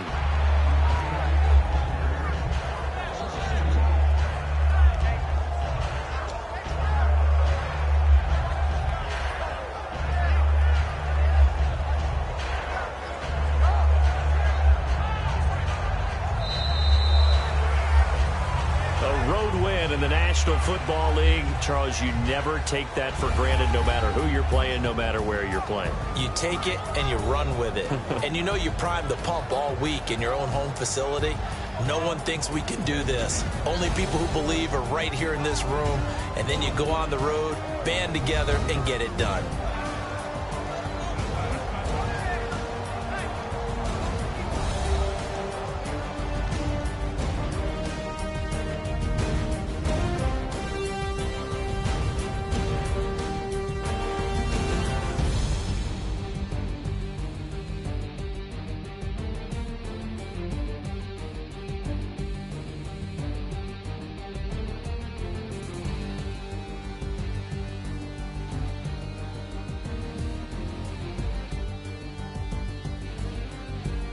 That'll do it for us. For Charles Davis and all our hardworking crew, I'm Brandon Gaudin. You've been watching the NFL on EA Sports. For more, find us on Twitter @EA Madden NFL.